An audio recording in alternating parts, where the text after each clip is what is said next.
Test. Nope.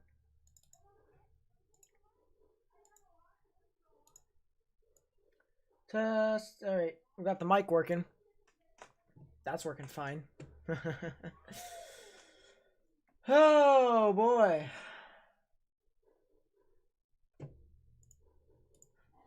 Aren't we having a whale of a time? We don't need that anymore. There we go. Got this. Alrighty. Xbox Helper, what's up? Massachusetts Mover, what's up? Welcome to the stream. Yeah, 1K subs. Here we come. How do, my friend. Alrighty. Well, as the title suggests, we're kind of in a bit of a pickle again.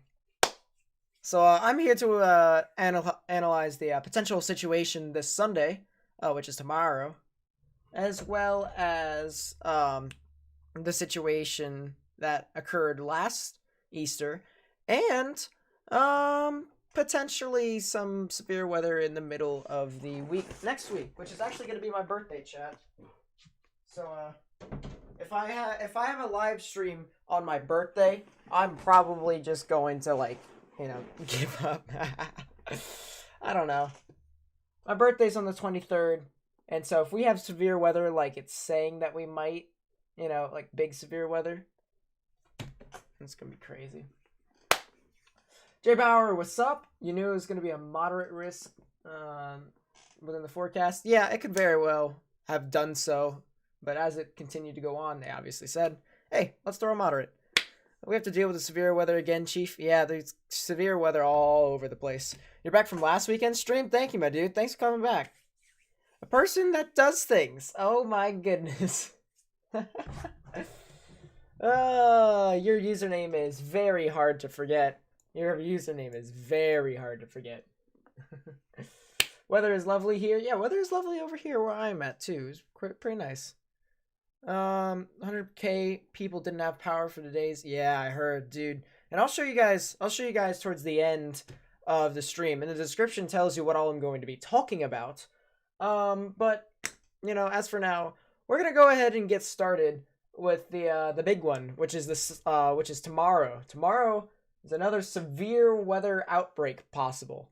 The Storm Prediction Center has issued a moderate risk for northeastern parts of Louisiana, central to southern parts of Mississippi, and kind of southwestern parts of Alabama almost. As well as the enhanced kind of just goes from eastern Texas all the way down to southern parts of South Carolina. So it takes an entire swipe of this deep south. So yeah. Continuing now, we're going to go from hail and work our way towards tornadoes, because tornadoes is kind of the thing that that's the thing that catches all sorts of attention, doesn't it? So hail, not really too much of a risk as it goes further east, but you have that significant, you got that hatch risk, which is the kind of these like black lines surrounded with like a open black circle. That's going to be a hatch risk, which gives you a chance of seeing hail up to 2 inches, maybe even larger. Personally, I don't think it's going to get to that extent. It'll definitely be some widespread hail, but probably not something of the larger numbers. 30% chance of hail spread across the deep south within southern parts of Alabama and Mississippi. Whoever joined, you're echoing hella hard. Which gives you a chance of seeing. There you go. Oh, it's Ethan. What's up, Ethan? What's up?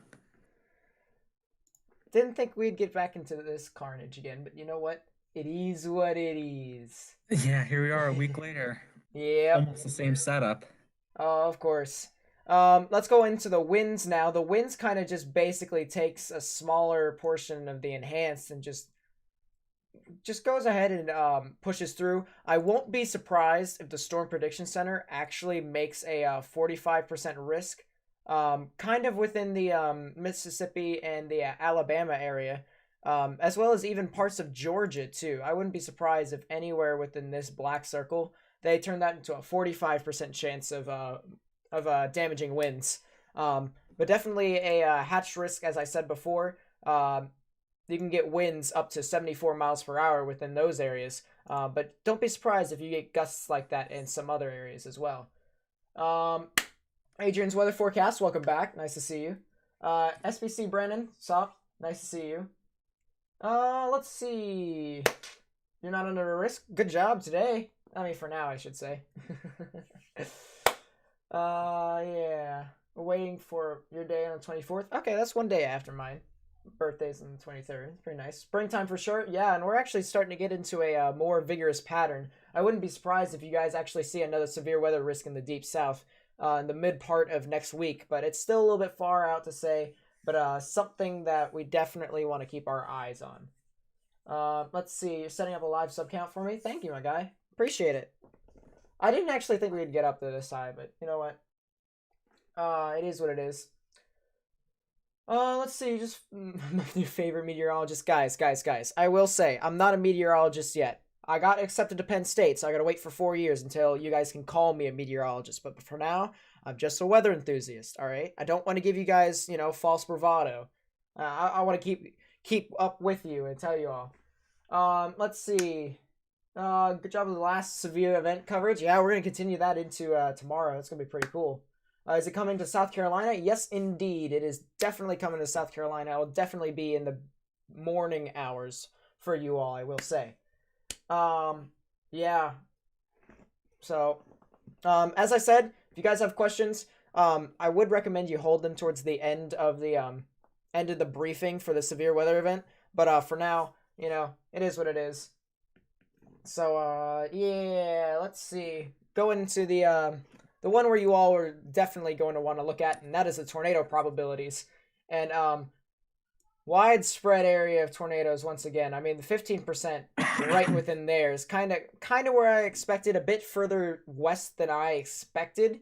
But then as I took a look at the NAM models, I started to realize that thunderstorm initiation starts over here, right around 2 Eastern, 1 Central. So that's where it starts to get going. And the Cape actually is a lot larger than it was last week. But the good news is that the shear is a bit lower. So it kind of just, it helps a lot more with hail and kind of these supercellular type storms, if you will. So as it continues to go through. Is this worse than last week? Personally, I don't think this is worse than last week. But it's on the same scale, if you know what I mean. So if you go by what I just said, with it being on the same scale, treat it as if it was last week, because it's technically just like the Cape. Cape is a lot higher and the shear's a little bit lower, so it is what it is. To where you guys can definitely get some yeah,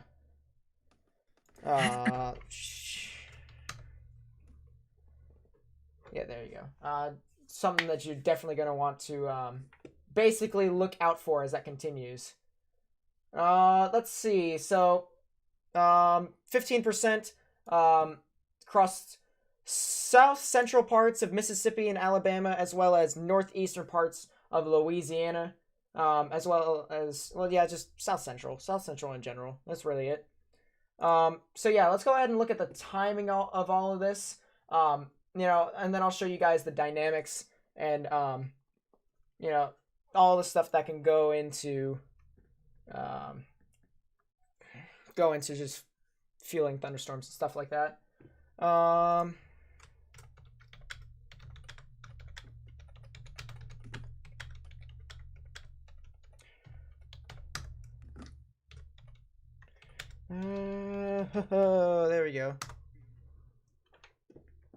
There we go.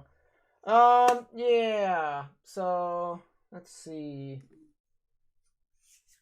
Is there going to be a tornado? Quite possibly. I would not doubt if you see more than a tornado. Just definitely a risk that as this continues, it could increase. We're still a little bit farther out. It's basically the same uncertainty as it was last week. So when people say that there's a high chance for a bust,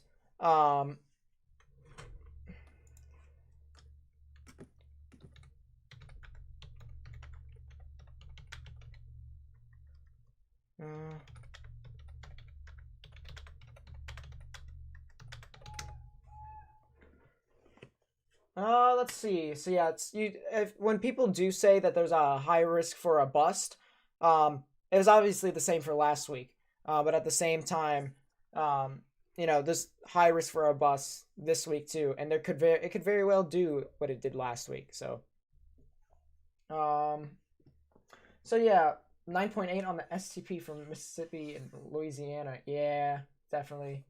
Definitely crazy as that continues to go through. But let's take a look at the timing. This is Sunday. This is actually right now, so we'll continue to go through this. This is the beginning of the day. This is around 7 Central, and you can kind of see scattered convection just kind of goes through northern parts of the deep south. So it kind of shows you why there isn't that high of a risk towards the north.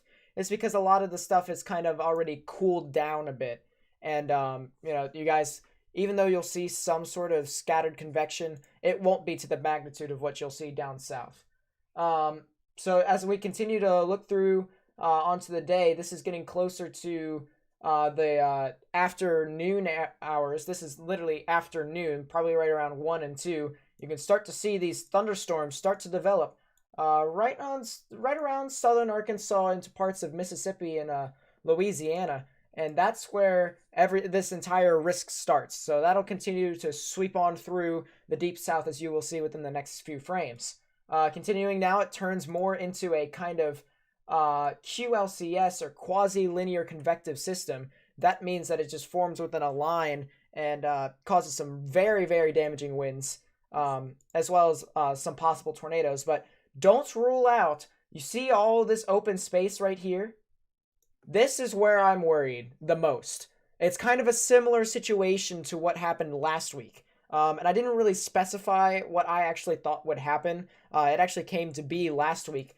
But I'll go ahead and specify it for the risk right now. This line of storms right here, I'm telling you, will create short-lived, very strong tornadoes that will last from within a span of 5 minutes to 20 minutes. All right?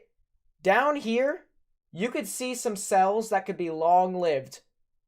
Probably maybe a little bit worse, but probably as bad as the 2 cells down in southern Mississippi. And that's where I'm kind of differentiating between timing. So you can see how you have this quasi-linear convective system that will create the brief tornadoes. The ones down south, I believe, if they decide to develop, and if the cap breaks within that area, you could see some long-lived cells.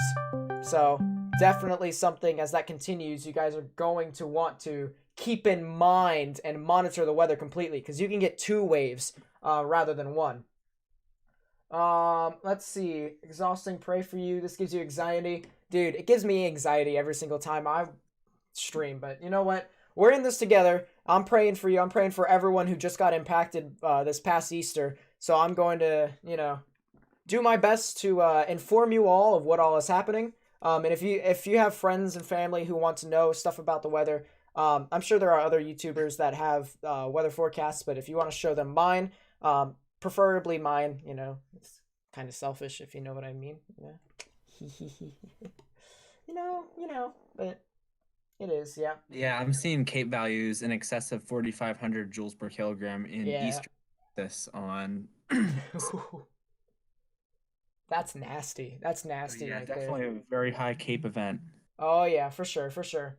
And as I said, if you guys have questions, feel free to put it in the comments or the live chat. I'm gonna try and answer them as best as possible so that we can get as many through. I can try and inform you guys as much as possible because I obviously I want to communicate with you all.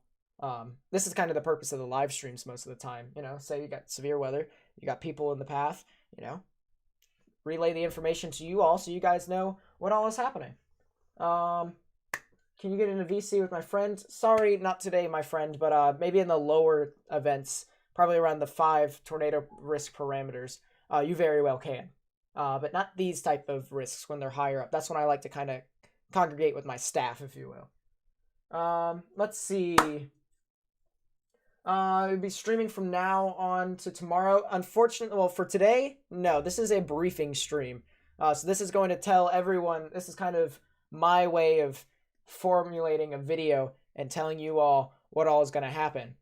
So this kind of my own, informational, but it's live, so I kind of like it when it's live. Are you going to set another personal streaming record? I very well could. Who knows? Tomorrow's gonna be crazy. You might be.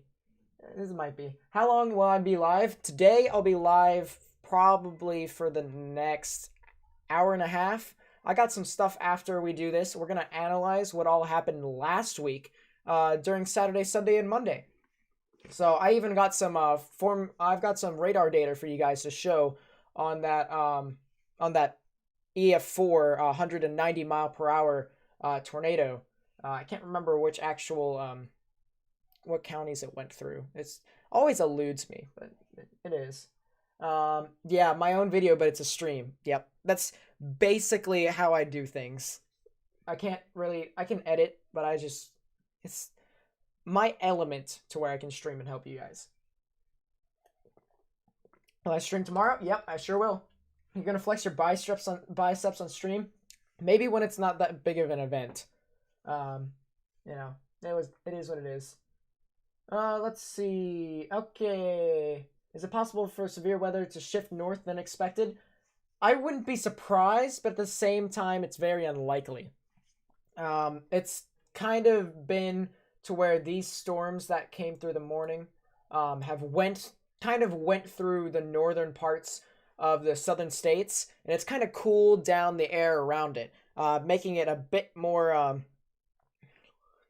just making it a bit more unfavorable for storms to develop. Now you still could have a chance of some severe storms every now and then. It's definitely not out of the realm, if you will, but it will mainly be localized from the north central parts of the southern states and further down south. So, let's see. Severe weather where I am might get active in May. Yeah, in May, dude. There's so many weather patterns that's going on. We might be changing into summer really soon. I was actually talking to a couple of my friends. One of them is pretty good at long range forecasting, and he kind of showed me that the trends were kind of showing that we could be entering into the May type severe weather a lot sooner than expected. So yeah. Is East Point, Georgia under tornado risk Sunday? I believe so. Yeah. East Point, I'd have to take a look. Here, I'm not going to DDoS you live on stream, so let's go ahead.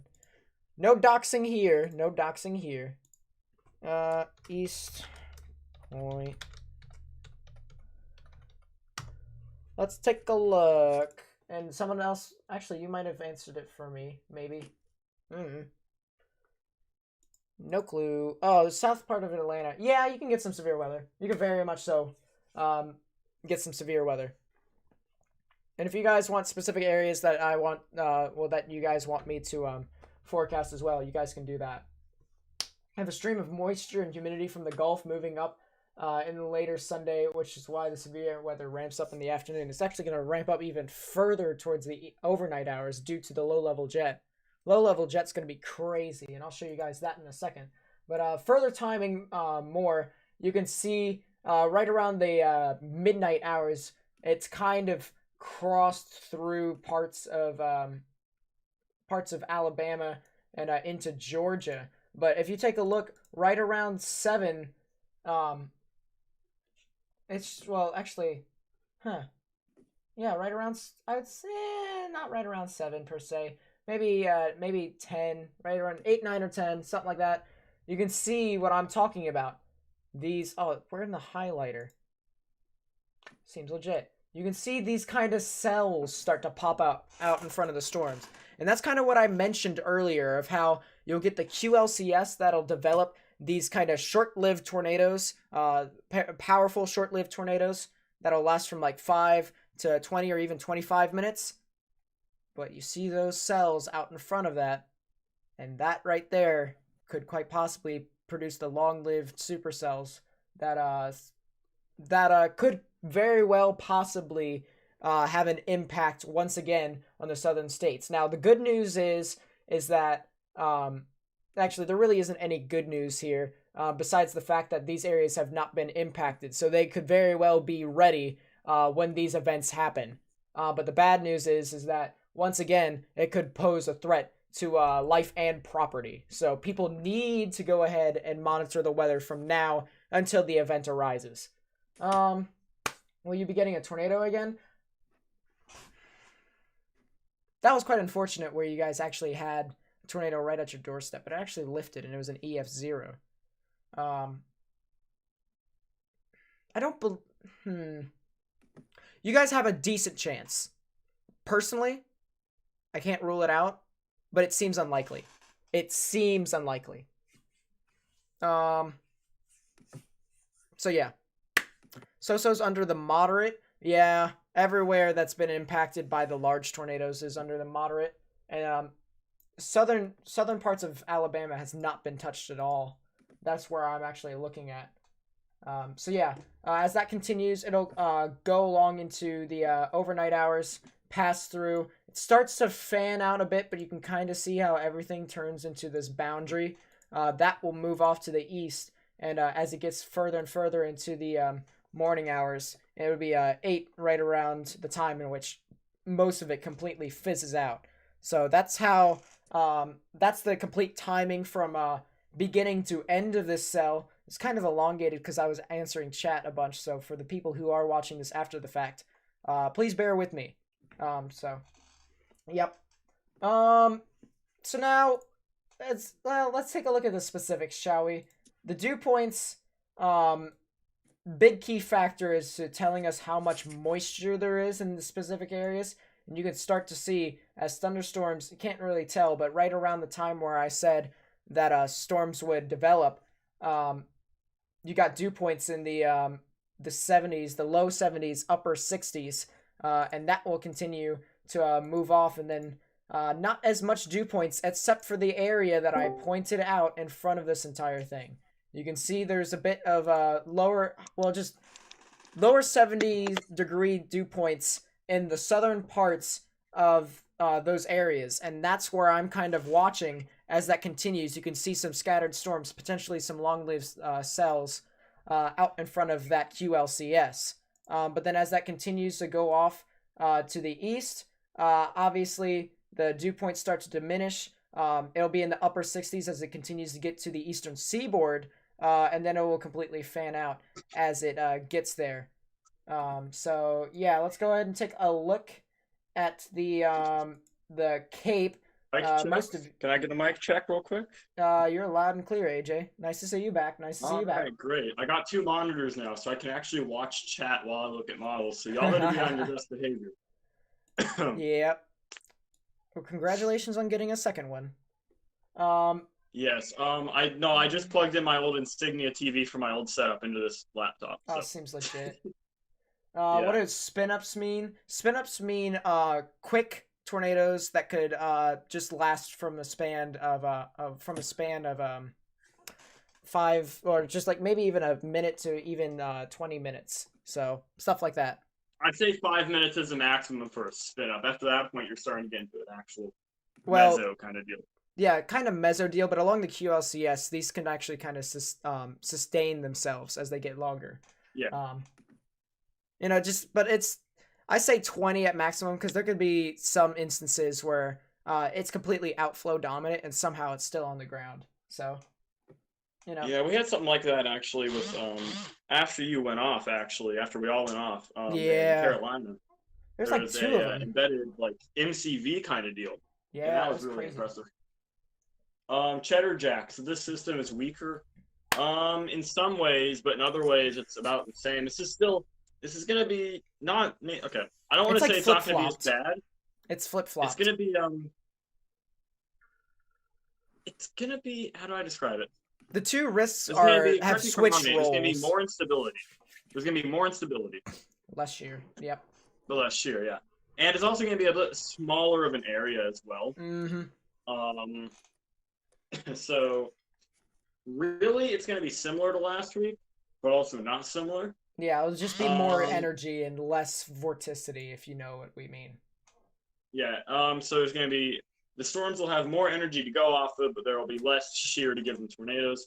However, the Cape can overcome lower shear, so it might actually be a wash. It might be just as big as last week, but it's going to be in a smaller area, and it's not going to be it's not going to be the same. We have a MCS that goes from Texas to the coast. We're not going to have something like that, but we are going to have.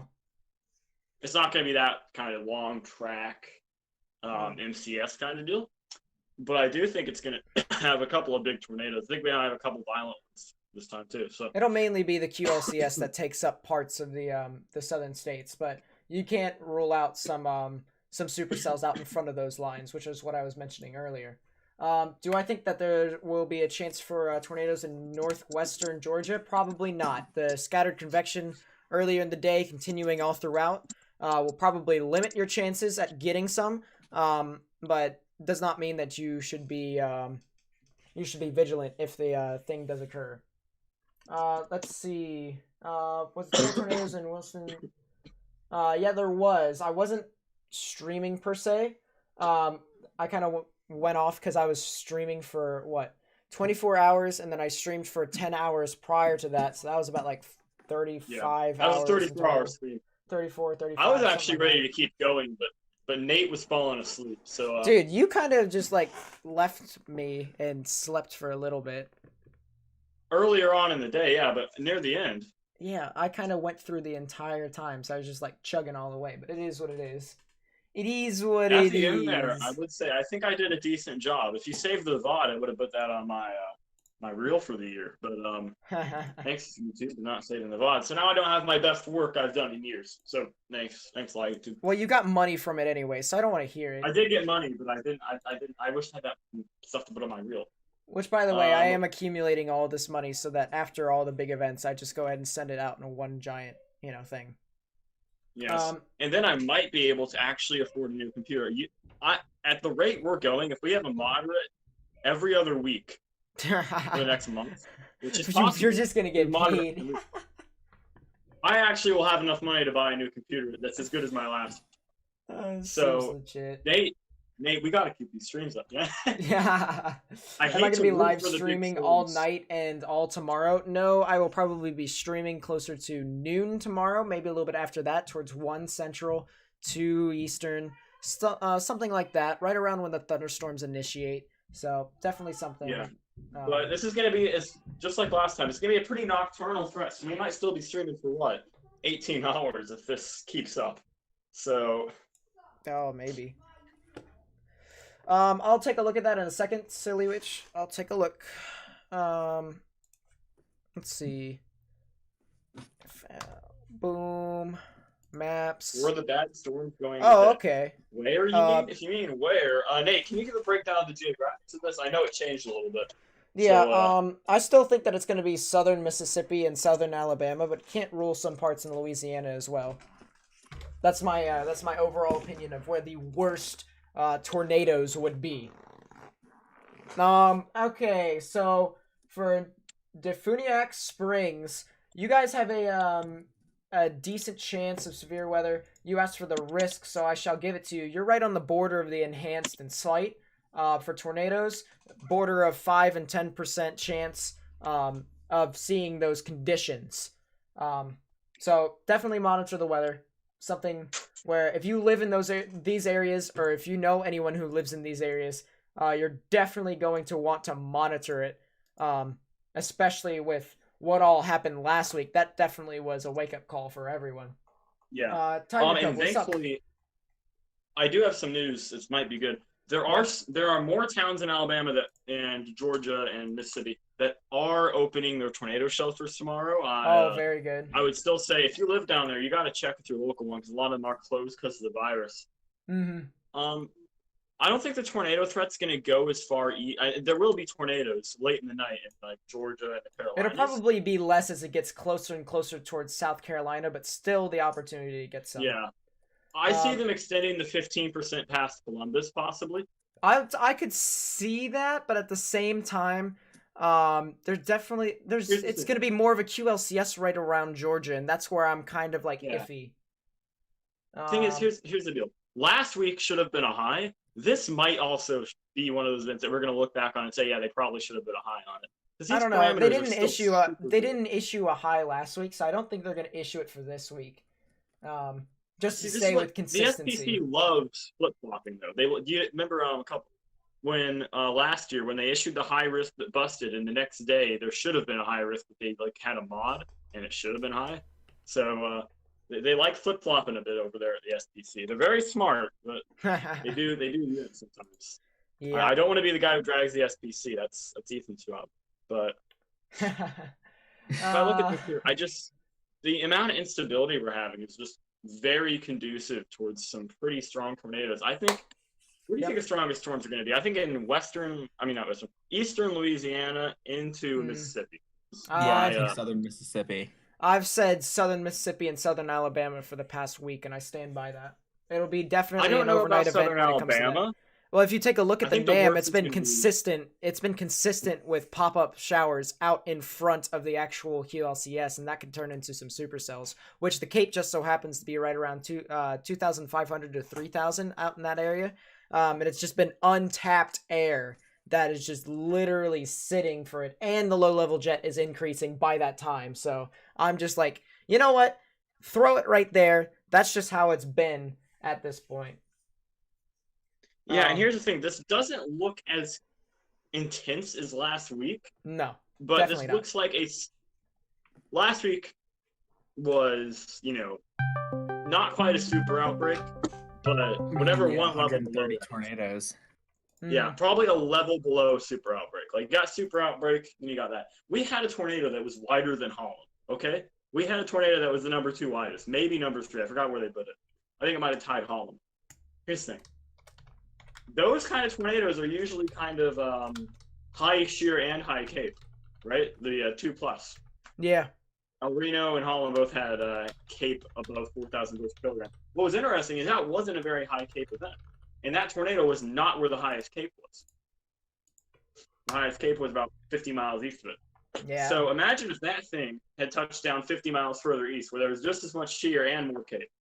That would have been, we would have had the widest tornado. Well, not yesterday, last Sunday. We would have had the widest. But thanks to surveying errors, El Reno is still in the books as the widest. This isn't the stream for that, however. That comes to another podcast. Now, I saw a question in chat that I was actually intrigued in, where somebody said, if I can scroll up, those are my alts, SBC, Brandon. Keep you on. Somebody said something. If I can get this Sounds on good, Neil. the thing. Let's They had an see. 8 to 9 on the STP, which is almost a guarantee for a tornado. Can you explain why the STP isn't a great indice, Nate? I see a lot of people going off it. I just personally, it's just all ran through. Like for me, I don't like having the thing tell me, what the tornado chances are. I'd rather just be able to look for myself and judge based off of what I've seen in previous frames leading up to it. And the STP is not an indicator of the probability of a tornado. Yeah. It is an indicator of what the model. It's a composite. It is a composite of, if I can just pull a sounding here. Nate, can you just pull a random sounding and focus on the STP thing so I can explain how that works? Yeah. Real quick. Let's see. Southern Alabama. I'm trying to pull up a random sounding too, so I can just. Let's see. It's a little contaminated, but you know what? We'll go. Yeah, I'll go. Okay, so the STP, I can't see what he's looking at, but it's going to be in the same order. Based on CAPE, based on LCL, which is lifted condensation layer. That's where clouds that's the bottom. That's cloud bottom, basically. ESRH, I think that's storm relative felicity. EBWD, I actually don't know what that is. What's BWD? Eastbound wind, I believe. All right. And then STP and STP fix. Now, STP is just a combination of all those indices combined to form one value. And that value is the blue line you see. Where is it on yours, Nate? Where is it showing up? The line right now is at 4. All right. Now, you see those boxes. Those are bar and whisker plots, right? Yep. So those show the extremes on the edge of the line. The box, which is one standard deviation, and the middle line, which is the mean. All right. So that is a just kind of statistical probability kind of deal here. Yeah. And so if you have, I've seen a lot of people say, and the blue line is barely inside the pink box. Oh my God, there's going to be an EF5. No, that means that you are having an STP that is within a standard deviation of the average STP for an EF4 event. All right. Yeah. So these are all averages. It's all statistics. It's not a hard number. So just don't take the STP for a grain of salt, is what I'm saying. Yeah, I mean, Any more questions? I just like looking at my thing. I'm telling you, Brandon, whenever it's a lower event that has around 5% chance of tornadoes when I'm streaming, you can go into the server, which is down in the description for anyone who is curious. Description down below. It's a server called Torads. Join that. Read the rules. Make sure you follow them and follow what staff tells you to do. You should be good. You can join the voice chat whenever I'm streaming. Just don't, irrate me, please, for the love of God.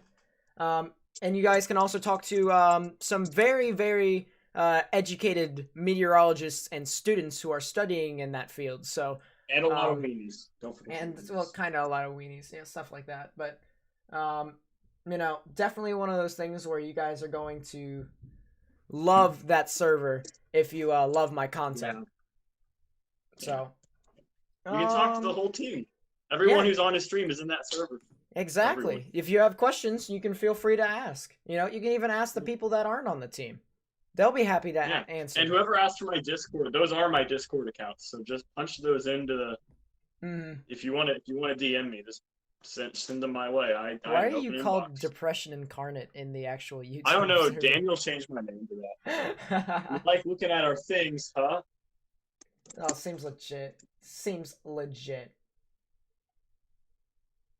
If we get Nate to 1K, you get a free donut. I get a free donut? Wait, who gets the free donut, Thomas? I mean, Weather Tea? I feel like everyone gets a donut. Everyone, that's a lot of donuts. I don't think I have enough money for that. Sounds like Dunkin'. Dunkin's cheap. If it's Hertz Nate's donuts, use all his donations to buy donuts for all 1,000 subscribers. Nate, it better be Hertz. If it's not Hertz donuts, I'm not in it. We need a so much for keeping Nate, the I've quality actually of been the trying to get myself a sponsor, and I'm making progress. It says you're banned. I'll ask them why you're banned and stuff like that. Nate, I know why. Daniel knows why. You can ask him. Well, then you can. Well, Daniel knows why. I'll just probably ask him. Let's see. So yeah, let's go ahead and get into the next part of the stream where we're going to discuss what happened last week. And also, if you guys have questions about what happened, what's going to happen tomorrow, you guys can still ask those questions. But now we're going to get into the part of the stream where you guys will start seeing some data and stuff like that. Yeah, it's time for the data. Nate, can you do me a favor? Yeah. And can you send me? I didn't save the sounding. Didn't you save the sounding last week from southeastern Mississippi? I saved a bunch of them, honestly. Can you send me a couple of those? I need them. You need them. Very well. Yeah, you can send those to me after the stream. Oh, after the stream, yeah, I'll do that. But yeah, let's take a look at the widespread risk. And actually, I'll go to the Storm Prediction Center over here to get the storm reports for you all. Actually, isn't there a way for us to see like events too on the Storm Prediction Center? There's an SBC storm data they kind of do it. Oh, was it what? What is it? Hazard map? I can't remember. No, you mean previous events? Yeah, just that has all the reports. Yeah. Yeah, it's really awful, but go to latest SBC case archive on the main page. Oh, well then. You want me to just give you the link? Yeah, just give me the link. It'd be fine. All right. But yeah, just take a look at the widespread areas of tornadic development from last week. You had some in Texas. You had some that ranged all the way up into Nashville. You even have stuff that came from the QLCS and even in parts of Florida, and it just continued to push on through. Obviously, the eye catcher is the this giant line, or these two lines right here. Those were the two tornado emergencies. The one which was a EF4 that produced 190 mile per hour winds according to the actual according to their survey data. I won't say my opinion on it. Of course, I've got my opinions, but I will say, there was plenty of damage for them to assess. So I will say that they were doing a fair job at assessing all of this, especially since it was that close. Yeah, go ahead. I will add, I was going through information. If you're talking about damage surveys here, just for a moment, there is an intrinsic flaw in the EF scale. Well, we can discuss that we can discuss that another day, but I just want to explain something to people. Okay. Because I know people saying it should have been an EF5. Every EF scale damage indicator is a range. All right, it's a range of 3 wind speeds: min, mean, and max. The mean is usually what they go for. They never pick the max. And the mean for a house getting blown away, but still being on the foundation, is below the EF5 threshold. So that's why all the tornadoes that were probably strong enough to be EF5 were rated EF4s. That's why. It's not the surveyor's fault. It's the scale. Okay? So just I don't want to see anyone dissing the surveyors here. Yeah. I mean, it is what it is. Yep, so this right here, the one that I showed you all, and I'm actually going to show some next rad data so that we can go over the exact beginning and end of the actual tornado in a couple of seconds. But let's just go over the facts real quick. This was a 190 mile per hour EF4. This is called the Jefferson Davis and Clark tornado. And this was at maximum size 2.25 miles wide. So 2.25 miles. That thing is, I believe, it's the largest tornado in all of Mississippi, and it is the 3rd largest tornado on record, something like that. No, 3rd largest EF5 on record. Yeah. I'm not sure. I can't remember. Or EF4. EF4. No, EF4. So it's just like something like that. It's the 3rd largest on some sort of scale. Point being is, this thing was large. Very large, in fact, that it caused some widespread damage across these parts. I will not show the damage on stream out of the respect of the people who were impacted. Just know that there were some buildings that were very much so swept away. So definitely something that this was not a joke when I said, when let's put it this way. I'm going to tell you guys straight every single time. I'm going to obviously comfort you guys, but whenever stuff hits the fan and we got stuff like this, if I'm telling you that if you do something stupid, you're going to probably regret it, if not not have the chance to regret it, you better listen to me, because this thing was crazy. It was more than crazy. It was deadly. And that's absolutely mental.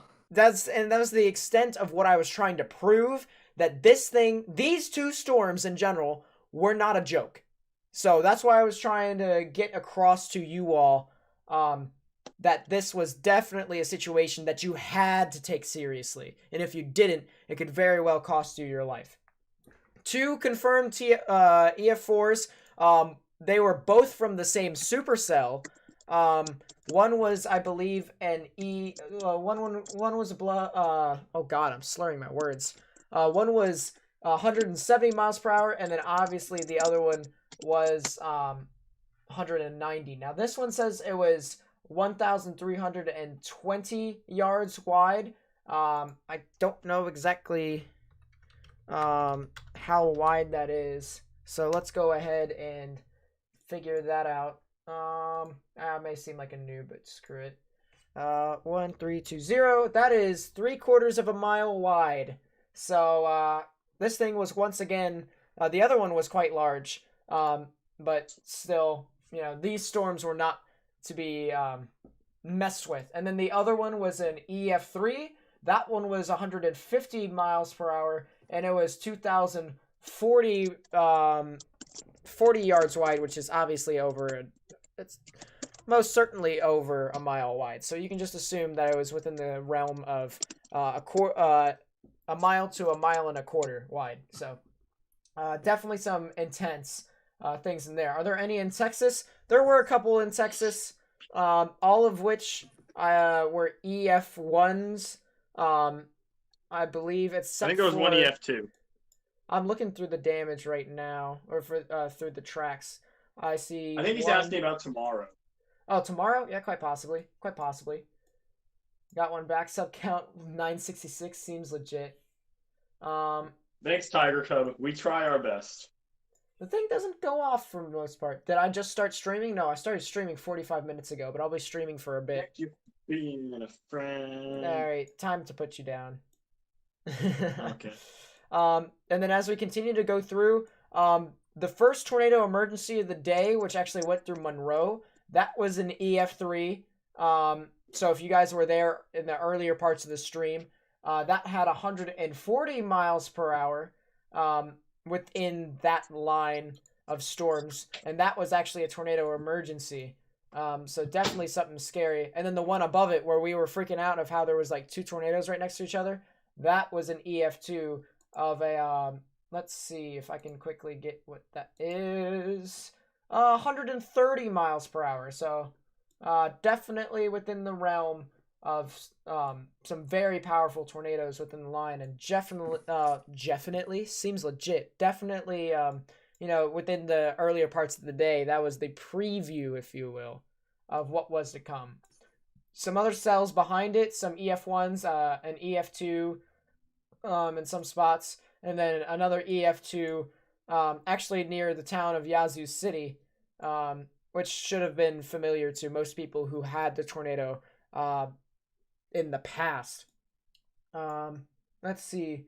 Sorry you didn't watch from the start. They're fine. As long as you tuned in now, you can still get all the info you need. And as I said, if you guys have any questions, go ahead and put it in the live chat. I will continue to answer them. Right now, before we went over the timing and stuff like that, so if you guys want to go back into the stream, you guys can take a look at that. But as for right now, we are taking a look at the cells. The storm survey from what happened this past weekend over Easter. The best field tornado was the 3rd widest in history. Yeah, okay, so it was in history. That's the one that I was trying to get to. So, the Thomas, if you guys remember, we had the Thomaston cell where AJ and I stood up late in the night to see that one. That Thomaston tornado actually was EF3 with 140 mile per hour winds. And then it ended up producing another tornado later with that same wind speed. So definitely something where we tried to last for a bit later. Obviously, we went to sleep. We did see the Clemson one over here, and we also saw the Chattanooga one. That was a tornado emergency as well. We covered that one. Unfortunately, with the past the stream, YouTube did lose my my live stream, so I cannot watch it over. It's very unfortunate. I'm quite a bit down myself, but at the same time, I also have to look at the fact that we've grown our community, exponentially. So I'm hoping that we can make more memories together and hopefully continue to monitor the weather together as a community. Yes. How about South Carolina? And I Not will as note, much, but the southern parts of South Carolina, maybe Charleston. Go ahead. I will note, Nate. I know you missed it because you didn't comment on it, and I know you would have commented on it. Daniel and I noticed somebody thanked us for being the ones that got them to shelter. A couple of people did, actually, near the end of the stream. I don't know if you were awake enough to notice, but yeah. Yeah, so for the people who actually listen to us, thank you for heeding our warnings, and hopefully nothing bad occurred to you, and if there was some sort of damage, we hope for a speedy recovery. Obviously not the ideal opportune time for this entire event to happen, especially with it being Easter and another event happening this weekend, something where... Yeah, and there's another one in the pipeline. Somebody asked about it, and Nate, Thursday. Tuesday, Wednesday, and Thursday. Tuesday, Wednesday, and Thursday. It's actually Tuesday into Wednesday is where I'm looking at, and that Wednesday just so happens to be my birthday. the 23rd. So yeah, as that I'm watching. The one thing about that is that the temperatures are a bit lower, but it just depends upon what happens tomorrow. Um, Hmm. Obviously, if the cold front isn't as bad as it is forecasting to be, you could very well have another severe weather episode in the mid parts of next week too, which I'll definitely be covering. But at the same time, um, yeah, something where we need to keep our eyes out for that. But the Chattanooga And cell, as something we, interesting with that oh is yeah, we'll continue. usually I look for Cape, but these last couple of weeks we've had a couple of low Cape events that have gone really bonkers. So I'm really not taking the GFS at face value. I'm waiting for that to get into NAM range because the Yeah. GFS does have a cold bias. You have to remember that. Oh yeah, for sure. So It does indeed have a cold bias, but well, it is what it is. Meridian's under the moderate. Yeah, everywhere that's was infected with the moderate, besides the northern parts of the deep south, is kind of under the moderate again. So it's something where people are going to want to watch as that continues, to go through. Atlanta's in the slight. Oh, okay, good. So the Chattanooga cell actually was 145 miles per hour at max, according to them. Because this was a bit of an overnight event, definitely it was more of a dangerous situation. I won't say the overall, fatalities and stuff like that, but just know that, throughout this entire event, obviously people's lives were impacted. So, yes, um, and they're still counting bodies, by the way. There's a couple more today. It's still going. So let's put it this way: the reconnaissance for everything is still ongoing. So, definitely something that as we continue this, there could even be changes on the 190 mile per hour EF4 that we talked about earlier. It can go up. Definitely not going to go down anymore because they obviously have set the bar to 190, but it could very well go even higher than that. Well, hello there, small children. Nice Oh, to the see New you Yorker again. is here. oh god. But anyways, Thank you. we also covered the cell that went near Clemson University. That was an EF3. If I could That was quickly my do coverage. this. Yeah, that was his coverage, but that was 160 mile per hour EF3. Actually, 6 miles per hour away from becoming an EF4. So it's still a Yeah. very powerful And tornado that if you take that dissipated into just north retrospect. of the university, didn't it? Yeah, just barely. Yeah, So that could have definitely been very bad if it hit the actual university. Yeah. Clemson. And then also there Thankfully, were there's some. nobody who was on campus at the time. I don't think because everyone's home. There still with could be Rona some going people. around. There still could be some people, but Yeah, I guess there's staff, but thankfully it could have been a lot worse. But there are some dormitories and stuff on the west side of campus. Will Illinois have severe weather next week? I didn't see that there was possibility, but I can't rule it out fully. It's a little too far out. Let's go into the cells that we did not cover after the stream. We kind of saw a bit of the Waynesboro, just to the north of Waynesboro. That was an EF2. But the 4 EF3s that went into South Carolina, these I did not cover because obviously we went to bed. We were covering it for quite a long time, and if I actually continued to look at it, I probably would have been able to get it, but at the same time, it's just like, I was kind of dead. But Yeah. You needed more lemonade. No, lemonade was actually making me He was go to out of sleep. lemonade. But anyways, this cell apparently actually had twins, and they merged. Oh, how cute. So this one originally had a 140 EF3. Then it had another one where it's 138 miles per hour, and then another one where it had 140. And then another one actually. What is this?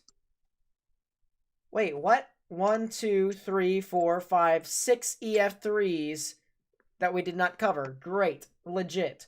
Seems legit. 140, Yes. Another 145 mile per hour EF3, and then 140. Oh wait, we said that 145, and then the one down south near Hampton, that was 165 miles per hour. So definitely something as this continues to go around. as that continued to go around, it definitely was a bit more of a threat as that continues to go around. You're asking you now if I want to know about Grandpa's friend and what happened to him. I hope he's all right. I hope. Yeah, sure. Let's hear. I was actually kind of interested because I heard your grandpa got hit. Or something like that. Someone that you knew. Yeah, I remember the whole thing actually. Nate, I've got my memory back. I've slept a bit, and I've got my whole memory back, almost too vividly. He's been able to recharge. Effectively, yeah. It took me a few days, but I'm back. And better than ever? Probably worse than ever, honestly. I think I probably lost a good 10 IQ points from doing that live stream. What edition Hess truck are you this year, AJ? What'd you say? What edition Hess truck are you, since you're back and better than ever? Do I have perms to ban Ethan? I mean, Jackson, not Ethan. All right, Poor well, Sorry, Ethan. how Ethan, strong he's do not really hurricanes and sorry. tropical cyclones got to be What to an have the idea. same exact severe weather tornado outbreak like on Easter? I can explain this really well. I know this. I'm really good at this. I know this Fine. one. Take it. Okay, so take a diagram of Nate. I need you to open up MS Paint really quickly I have to do and what? just draw a circle. Draw a circle and then divide it into quarters. Oh boy. Oh, your All right, friend so while offends Nate's doing that, Again. so tornadoes are caused by shear, right? And shear is something that hurricanes cause massively. And oh man, that sucks. That sucks. Sorry for your loss. Yeah, very Mhm. sorry for your loss. That sucks. I. But effectively, April. Yeah, that sucks, man. Yeah, that sucks. But All right, I drew the circle. okay, is it Kinda. divided into quarters? Okay, so Actually- the right front quadrant, so the top right quadrant, that is where there's a lot of shear because the winds are moving from southeast to northwest, and generally winds on land in our country run from northwest to southeast or west to east. So you can get a lot of shear that way. There's also a lot of shear because, as you know, things on this side of the equator go rightwise. Mm-hmm. So they go sounds familiar. counterclockwise. Mm.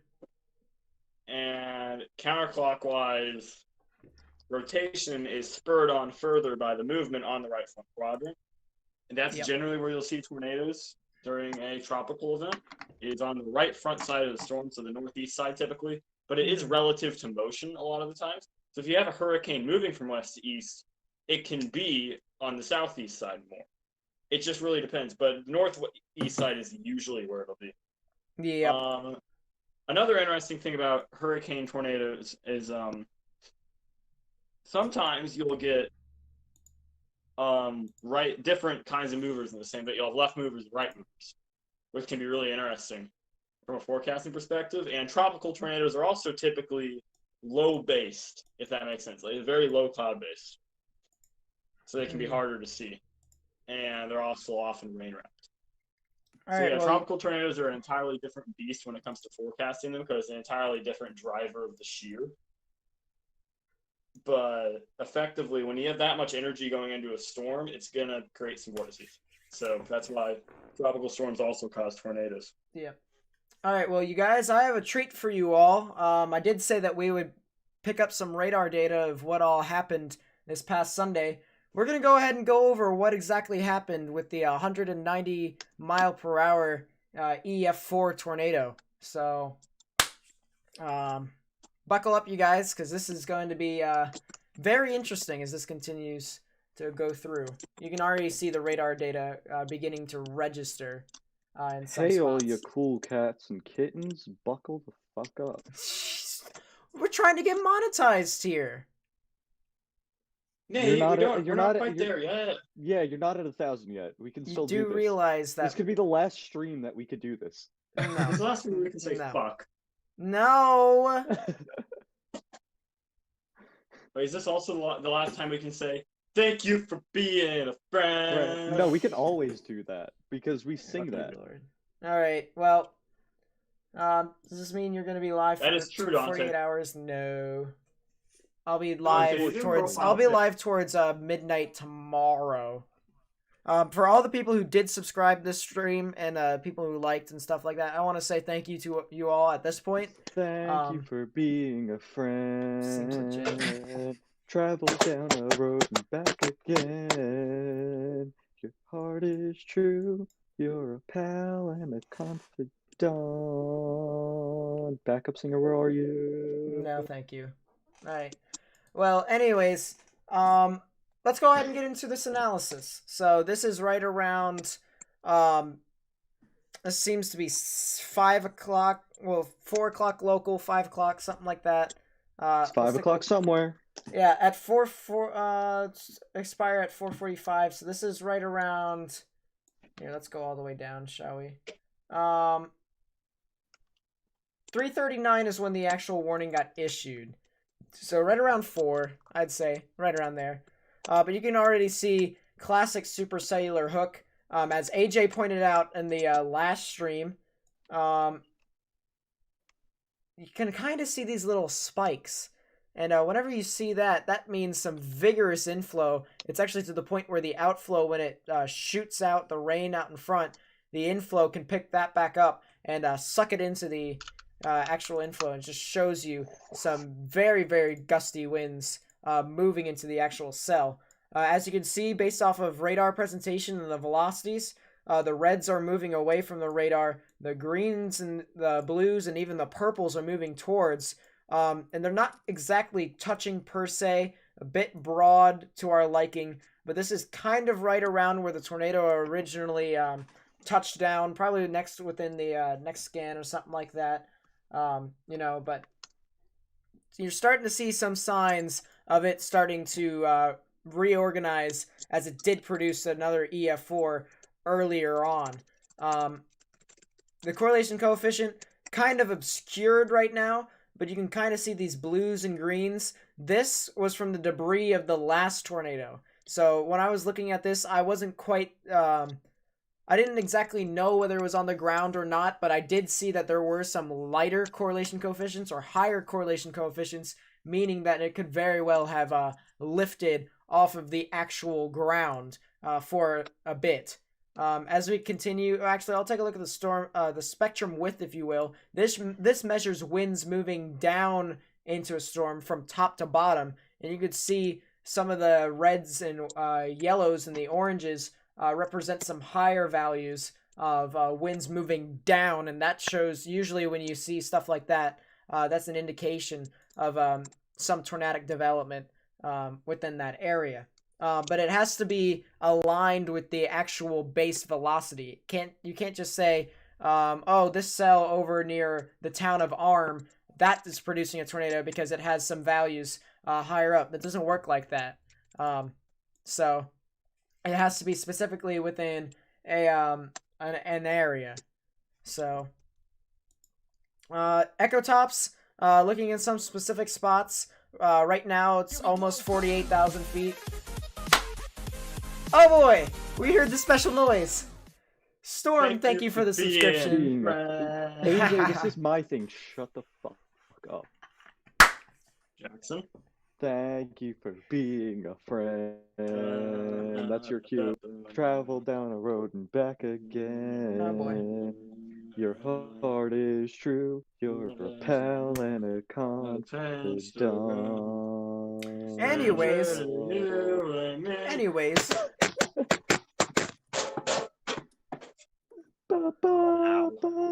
Anyways, can we let's get to weather now. Possibly seeing a tornado tonight? No. Tomorrow? Yes, probably. If you're within the risks. Nate, when will I go live tomorrow? Sometime after 12 Central. Probably maybe around 12:30, maybe even 1, something like that. Yeah, it seems legit.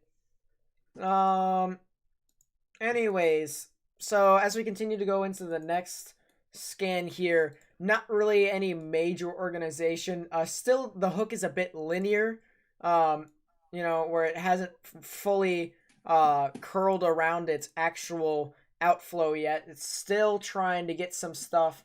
Can you just subscribe? Can you resubscribe to see the awesome graphic? If it notifies me, then yeah, sure. It's a really nice graphic. I like it. I wouldn't resubscribe to hear the song again, though, I will say. Even though some people are saying it's nice singing. I'm gonna put you all down. I'm just kidding. I'm just kidding. I'm just kidding. I'm just kidding. All right. Well, let's continue to go in. You can see the hook is kind of trying to get that classic supercellular look to it. But right now, not really anything that is too crazy. You can start to see that there are some velocities out of place in some spots. So not really that reliable when it comes to data. But I will say that there are the actual colors are now touching within some. So definitely something where it's starting to tighten up, and it's starting to show signs of it getting even further organized than it originally was. Correlation coefficient, as I said, the higher ones that I was starting to see, you're starting to see less of these blues, meaning that the tornado, and in hindsight, obviously it means that the tornado is lifted. For me, it was kind of hard for me to determine, but I still thought that it could possibly be on the ground. But I also had an idea to where that could have just been debris being still lofted into the air due to the updraft. Spectrum width, as I have said before, obviously there's some higher values within that area, so that's showing some signs of a powerful tornado. And the normalized rotation, you can't really see it all too well because it's missing some values right here. But one thing that I did learn, that if the normalized rotation ever makes an S, that is not a good thing. So as you can kind of see, if you connected these two and it goes closer to Gauss, you can see that it starts to create an S. And that's not good. That is very not good. So, you know, as it continued closer and closer to Bassfield, or Basefield, whichever way you want to pronounce it. I don't know how it's pronounced particularly, but you know what? It is what it is. How many tornadoes were there? I believe it was like 48 or something like that. Can't remember. I'd have to take a look at the report again. Well, there were 130 total. There's 132 reports? No, 132 confirmed. Oh, jeez. Yeah. Okay. That's 132 that entire weekend. So lit. And don't forget, the first report of the day was a hail report in Lancaster County from a registered spotter south of Highway 2. Wonder who that was. Get out of here. Anyways. Just saying. Seems Okay. legit. Get out of here. No, it was actually Anyways. the last report of the day before. I was a minute early. Anyways. So yeah, definitely some signs there showing that it's trying to get more organized. As we continue to take a look, as it gets closer to Basefield, it's starting to kind of wrap around a bit more. You can start to see how it's kind of trying to arc. So, you know, it's starting to try and get its act together, and this is where stuff really gets a bit more interesting. So later in the scans, you'll see that it actually gets extremely interesting. But there's the rotation right there. Nothing's corrupted whatsoever. You can see the oranges and the purples touching. That usually indicates some very tight, rapid rotation. Whenever you see tight rotation like that, that is a good indicator of a possible tornado happening, or could be happening within the next few minutes, just for future reference. Purple's moving towards the radar, red's moving away, and even the oranges. Actually, let's get yellow here. So, purple's away, reds and oranges towards right in the middle where that upside down triangle is, not the green one over here. This one right here, the yellow one, is where the possible tornado vortex signature could be. Correlation coefficient still at the time showed that it wasn't really anything too concerning. Definitely still some debris. Obviously, the radar could have misinterpreted that. You are seeing on a larger scale a bit of this linear out of place correlation coefficient, which is something that I should have mentioned earlier. But at the same time, I had the general idea that it could possibly be on the ground. It could possibly be off the ground, but it was still one of those things where it's not a risk that I was willing to take. So I kind of just acted, if I remember correctly, that it was still on the ground, or that it was just off the ground temporarily, but that it could immediately go back down on the ground. Let's see. Yeah, and then the spectrum width, as I continue to show you, the yellows are starting to become a bit more widespread, but it just shows you that this thing just continued to intensify and intensify as it continued to move through towards the State Route 35 area and eventually near Basefield. And then normalized rotation, once again, you see that classic S right there that someone had told me about. And it was just intense rotation within that area. Just very much so. If for anyone who's curious, normalized rotation in some spots got up to 3.26. That's at 3,334 feet ARL. So definitely some rapid rotation at that height, and it actually was a lot. When I was looking at the New Orleans radar, I thought it was actually a little bit closer when it got over here, but once it started getting closer to Jackson, and actually there was some radar difficulties of it rendering into GR2. That the New Orleans radar was looking up 7,000 feet, whereas this was looking up 3,000 feet. And I think that was mainly because of Sales 3 being in effect. Nate? Yep. Is there an easy way to convert from ARL to AGL to convert to above ground level? I believe. I feel like that would honestly be more useful than above radar level, considering terrain. I think it's the same thing. Radar level is draw a line from the radar across so if the radar, if you like literally was like a flat land the entire time, it would be okay. Yep. All right, I kind of understand. This is AGL, which is above the above ground level. I don't know. You'd have to get into terrain and stuff like that. You'd have to use some GIS stuff. Oh god. And it's something that I would not be looking forward to. And to open GIS programs again and get to work. Oh well. So yeah. Let's continue to go through to the next scan. Actually, we'll go into the reflectivity. You can start to see now.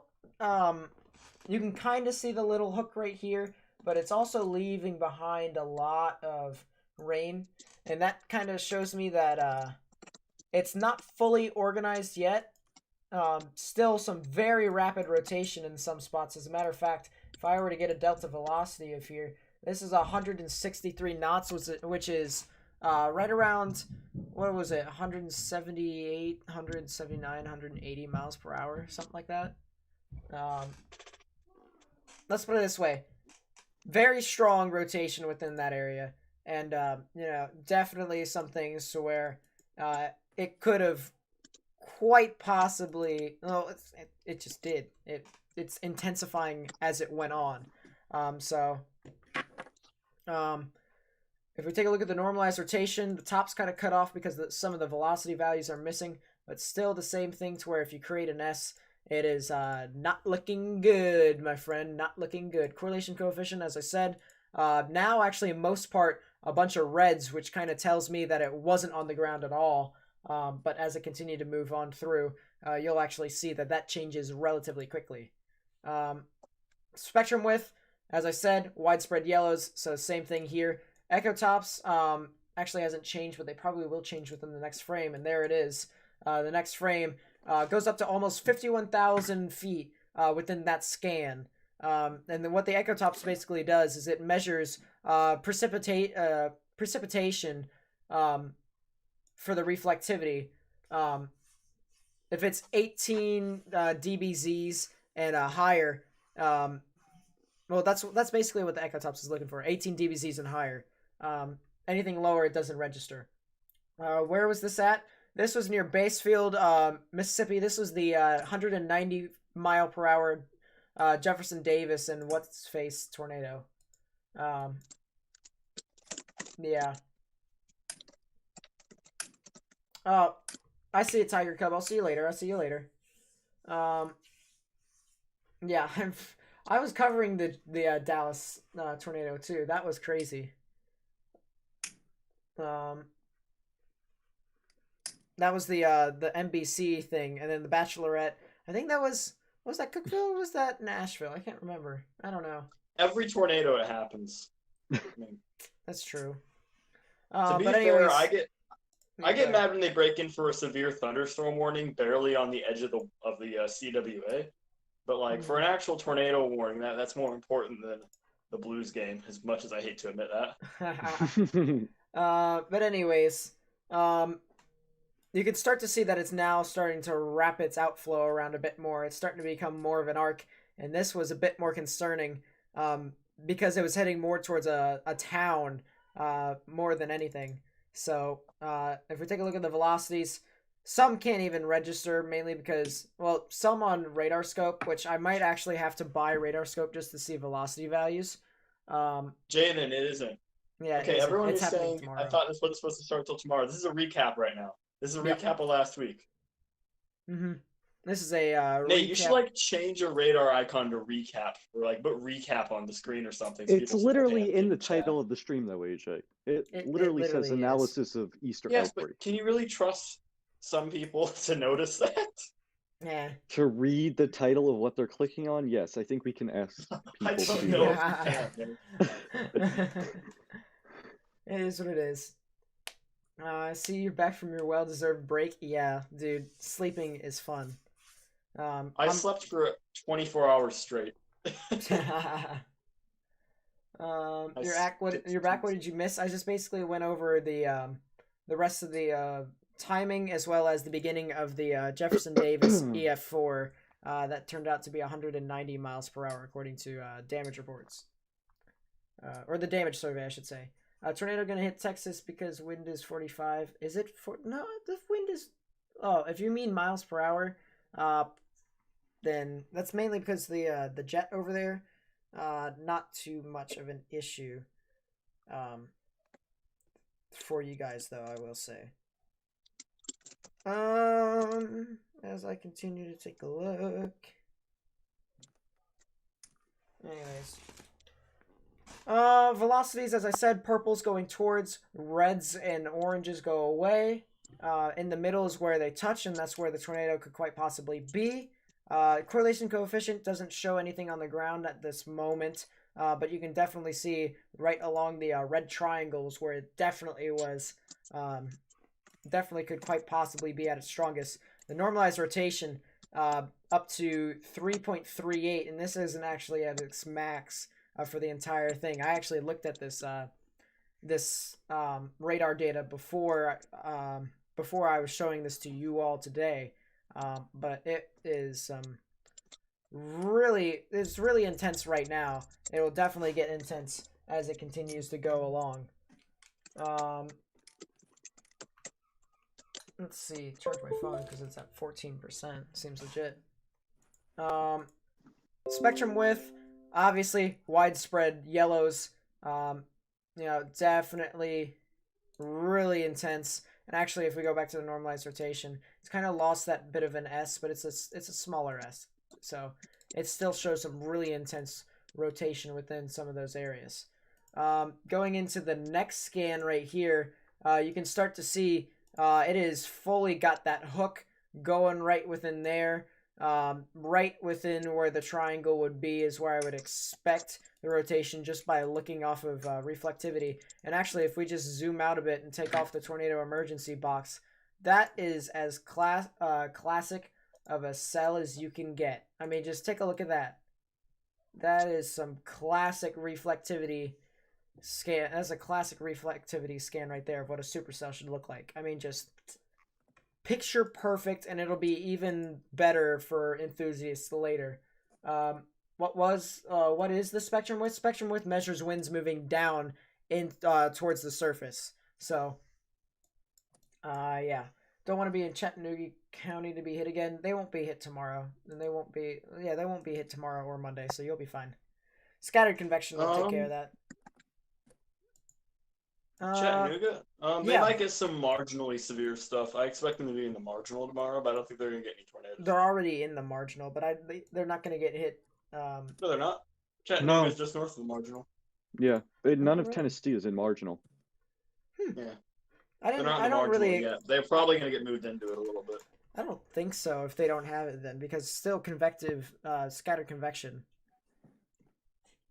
That was just my Exactly. I opinion think on there it. could be some hail in that. No, there's not even any cape up there. The dew points are like low to mid 60s. Huh. Really? So maybe they won't be in the moderate. Mhm. So maybe they won't be in the moderate. Anyways, correlation coefficient, still nothing big, so it doesn't signify that it could quite possibly be lofting up debris. Echo tops, nothing is updated yet. So, yeah, let's continue to go into base field, and this is actually where it starts to get concerning. Whenever you see something like this donut hole type shape on a reflectivity scan, that kind of indicates where you have a very organized cell that could quite possibly be producing a tornado. Especially when you see that open notch right within there. You'll see the velocities actually can't even register. Right within here, actually, just general trees and structures were damaged, according to this report, obviously. But still really rapid. Normalized rotation, obviously, because the velocities did not register. Definitely something that got incensed. And then I did see these lighter greens now, and I started to get a bit concerned. Didn't think too much of it, but still relatively intense. And then the spectrum width, obviously, is still the same. Widespread yellows in some spots. But this is where it starts to get concerning, chat. And I'll go ahead and put back on all the little boxes here. The next scan, this is where everything starts to fire off. And you can start to see this little purple area right here. That is the actual tornado. Right within there is where it all started, and started to show up on reflectivity. And mind you, this is looking up 3,179 feet up in the sky. So when you can see debris being lofted up that high, it's definitely one of those things that was really, really intense in the moment, just seeing stuff like that. The velocities still can't register in some spots, but for some reason, a radar scope can register all the velocities, but GR2 can't. So that's probably the main reason why I'm going to be buying radar scope on a computer, so that we can actually see velocity Actually, no, scans. no, no. Radar scope doesn't alias velocity. That's why it doesn't alias. Oh, well, that makes sense. The only thing that radar scope has over GR2 is faster loads. Really, everything else GR2 is better for me. Yeah, that's true. And on GR2 you can have your own color table, which mine's beautiful. Mine is blue and I like mine. Mine is pretty nice. AJ, donut hole, yeah. When we say, if we were to say BWER, most people wouldn't know what we mean. So we just say donut hole, and also donut hole. It's a donut in a hole. It's like a donut hole. It's a munchkin. Because, Northeast Dunkin' Donuts. Let's go. Exactly. AJ... and also another reason. Some people call it an eye, but it's not really an eye, because an eye implies that the weakest area is inside of it, but actually the strongest area is inside the door. Yeah. So, and then AJ, let's not self-promote for your tuition, please. What? Anyways, Nate's getting back on track here. If you were here for the actual part of the tornado on Sunday, AJ did describe these little spikes right here, and that indicates some really rapid inflow. Actually, the reflectivity registers the wind and the just the wind and the rain being pulled so rapidly that it shows some higher reflectivity returns. And obviously, if you take that out completely, classic supercellular hook with a debris ball right within that area. You guys can already assume that if I switch over the correlation coefficient, you'll see a debris ball. So might as well. Here it is, big debris ball. Also, Nate, something I'd like to do. You know the cell when the tornado was at its widest, the 2 mile, right? 2 1/4, yeah. Yeah, 2 1/4. I laid it right next to Holland and El Reno. And there's a lot of things that are very similar on those profiles. And one of them is they both had a donut hole, so to speak. Yeah. All three of them, actually. So it's interesting that that's one way to tell that a tornado is potentially intense and it's wrapping around. It has enough inflow to wrap around the downdraft without occluding itself. Oh yeah. If that I mean, makes sense. this thing was insane in general. I mean, all the Yeah, parameters were there for it. It was over 250 miles an hour, more than likely. I think what was our highest delta velocity? 2-something? It was 240? I 248. thought it was 240. 248. I already. You'll see that 248. later. You'll see that later in the reflectivities and the velocity scans. But you'll see 248 miles per hour was the highest you can get on GR2. And the thing with that is, once again, it's a flaw of the EF scale. There was a really good thread on that on American Weather like a couple of years ago. I'll have to find it. I'll post it in the chat if I can. But one of the people who helped develop the scale actually has a gripe with it. I'll try and find that while you talk.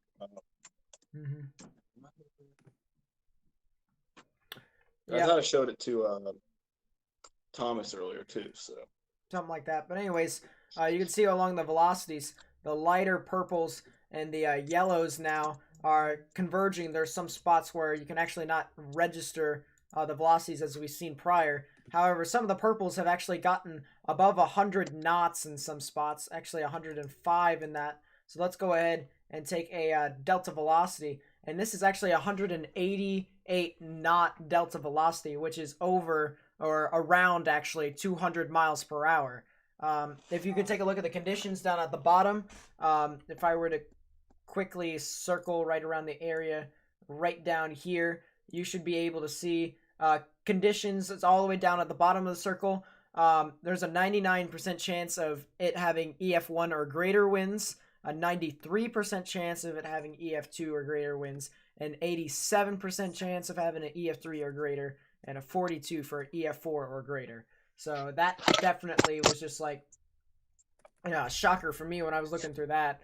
But at the time, obviously didn't want to, pay too much attention to it. But if you guys, whenever you guys see that, you guys can go ahead and point it out if you feel like you should.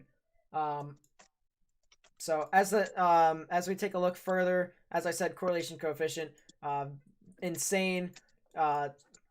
Normalized rotation, even though it's missing some velocities, still has that S shape. And then the spectrum width, in some spots, still relatively, it's just very fast moving winds moving down towards the surface. So it's really interesting. Yeah, it's really, really interesting. Let's go ahead and take a look at the next scan here. And this is where the debris ball actually gets higher reflectivity scans. We'll actually take smoothing off for a bit just to show you. All this kind of looks a little bit ugly, but at the same time, you can see how it wraps around, and you've got the debris ball right within there. I'm going to go ahead and take a 3D scan of this storm here, just to show you all the magnitude of what all was happening. So, pardon me as I try and cut out some of the different reflectivity stuff. So there it is, guys. There is the actual tornado. As we take a look at it, you can see right here is where the actual tornado is and how it's lofting debris up into the actual core and the downdraft of the actual supercell. If you take a look at the rotation, the normalized rotation, you can see that obviously there are some winds missing, but you can see the general rotation moving up into the cell. So very intense as that continued to move off towards now the town of Collins. How long is this tornado? I believe it lasted... Here, actually, I can search that up. Was that a 55-mile track, I think? That was longer than that, I believe. It was like 60-something. It was 68. 68? Yeah. 68. There's so many tornadoes. They all kind of blend together for me. There's just so many different tornadoes in this event. Yeah, that was the damage path right here, 68. So, but it was 2.25 miles wide, maximum width. So, really crazy. That was the 3D. You can see, I'm not sure if you can see debris yet, Actually, you can see debris being lofted up to 20,000 feet. You can see how it kind of stops at around 25,000. But that's all the debris being lofted up from this actual tornado. So definitely something interesting and just something to look at as to how powerful these updrafts were. So yeah, let's go ahead and take a look at the next scan. I'm gonna put smoothing back on because it's kind of like user friendly as well as not really user friendly because I'm used to not the smoothing, but audience friendly, I guess you could say. Let's go ahead and go off to the next one. Debris ball is still there. Still, obviously, you have the rotation. Not too organized. You can see just a little teeny tiny bit. Velocities, obviously, are just having trouble, a lot of trouble registering in general. Correlation coefficient, still there. This thing is obviously on the ground. Pen tool, there you go, obviously on the ground. Maximum expected hail size is actually above an inch. So that's kind of an unpopular threat to this. You had the hail, then you had the really blinding rain before you actually encountered the tornado, and you had the gusty winds in some other spots. So you really had the trifecta of effects that really went through those specific areas before you even just got done with it. And you even had a risk later as there was another tornado later along the line. So yeah, ecotops actually above 51,000, around 51,500 feet, according to this. It's definitely intense. And then the spectrum width measures max 27 knots moving down into the storm. So it's still very, very rapid and very dangerous. Next scan shows you they actually updated the polygon within this, but nice little appendage with the debris ball inside. Usually when you see the downdraft being pulled in like this and it not caving in signifies that this thing was really, really rapid. Usually this thing could become outflow dominant and it could veer off to the left a bit more. Unpopular opinion, by the way. If not, no one has that opinion. If you take a look at outflow dominant storms, they actually shift to the left. So, yeah, for people who wanted to know that, there you go. Little piece of advice. Actually, I asked that to the guy, if you remember Jackson in Penn State. He was just like, I don't really see that. If I showed him all the stuff of the outflow dominant storms, he'd probably be like, oh, no, you're right. And then it'd probably help like so many more chasers, so it is what it is, but you know what? Wind profiles have a big impact on which way storms turn. Yep, that's the big thing right there. So you can't just say, oh, if it goes outflow dominant, it's going to turn left. You can have it go outflow dominant and turn right. I've seen it. Well, yeah, but that's if the velocities are a bit weaker on the side. But at the same time, really, it's when it goes outflow dominant, it means the velocities in the outflow is actually stronger than the ones in the inflow. Usually.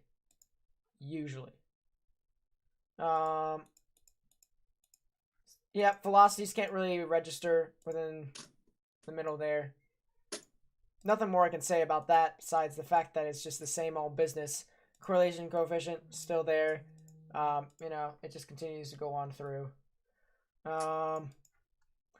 Let's see. Next scan shows a much larger debris ball, actually. If you take a look at that. That right there is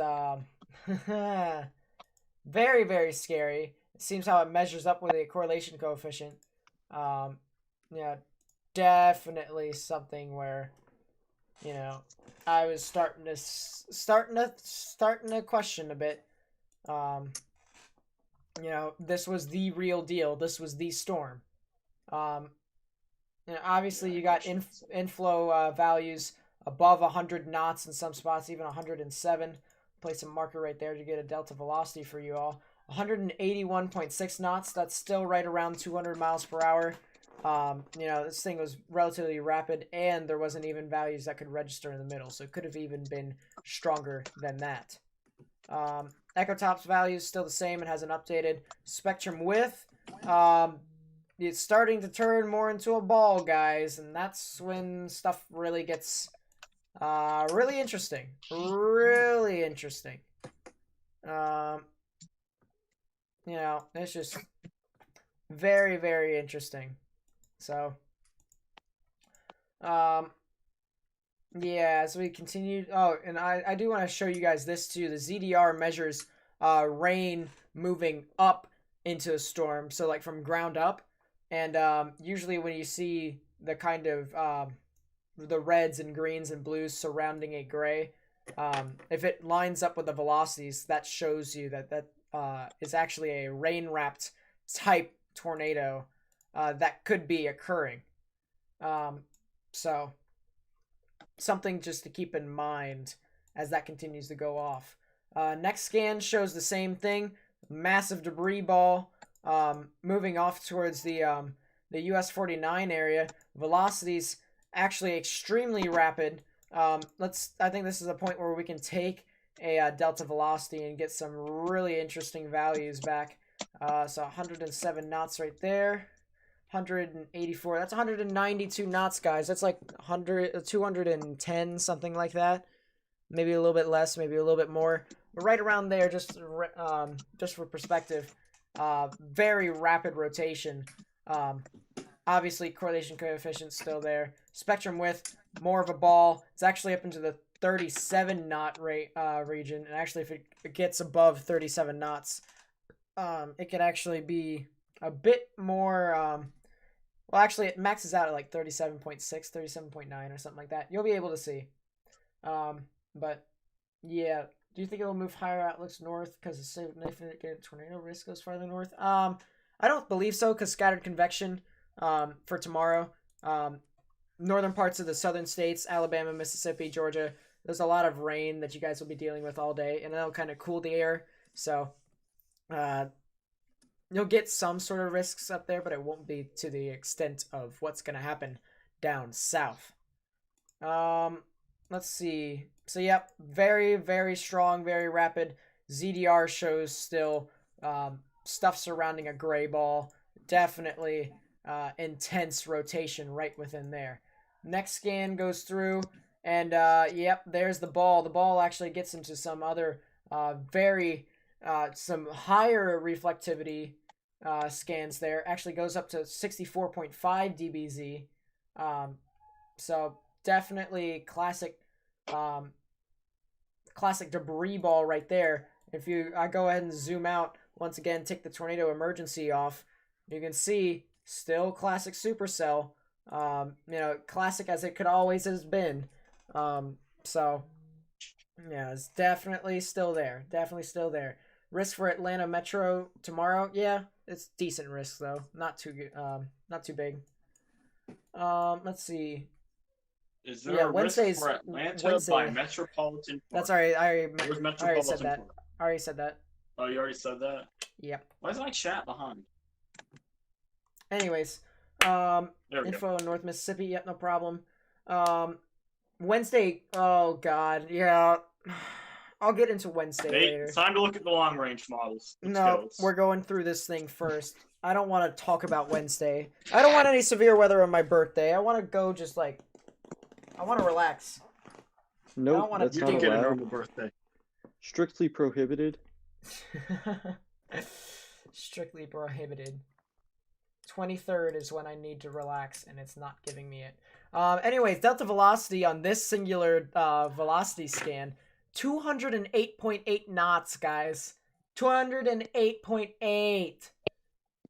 100% chance of EF1 conditions or greater. Oh boy.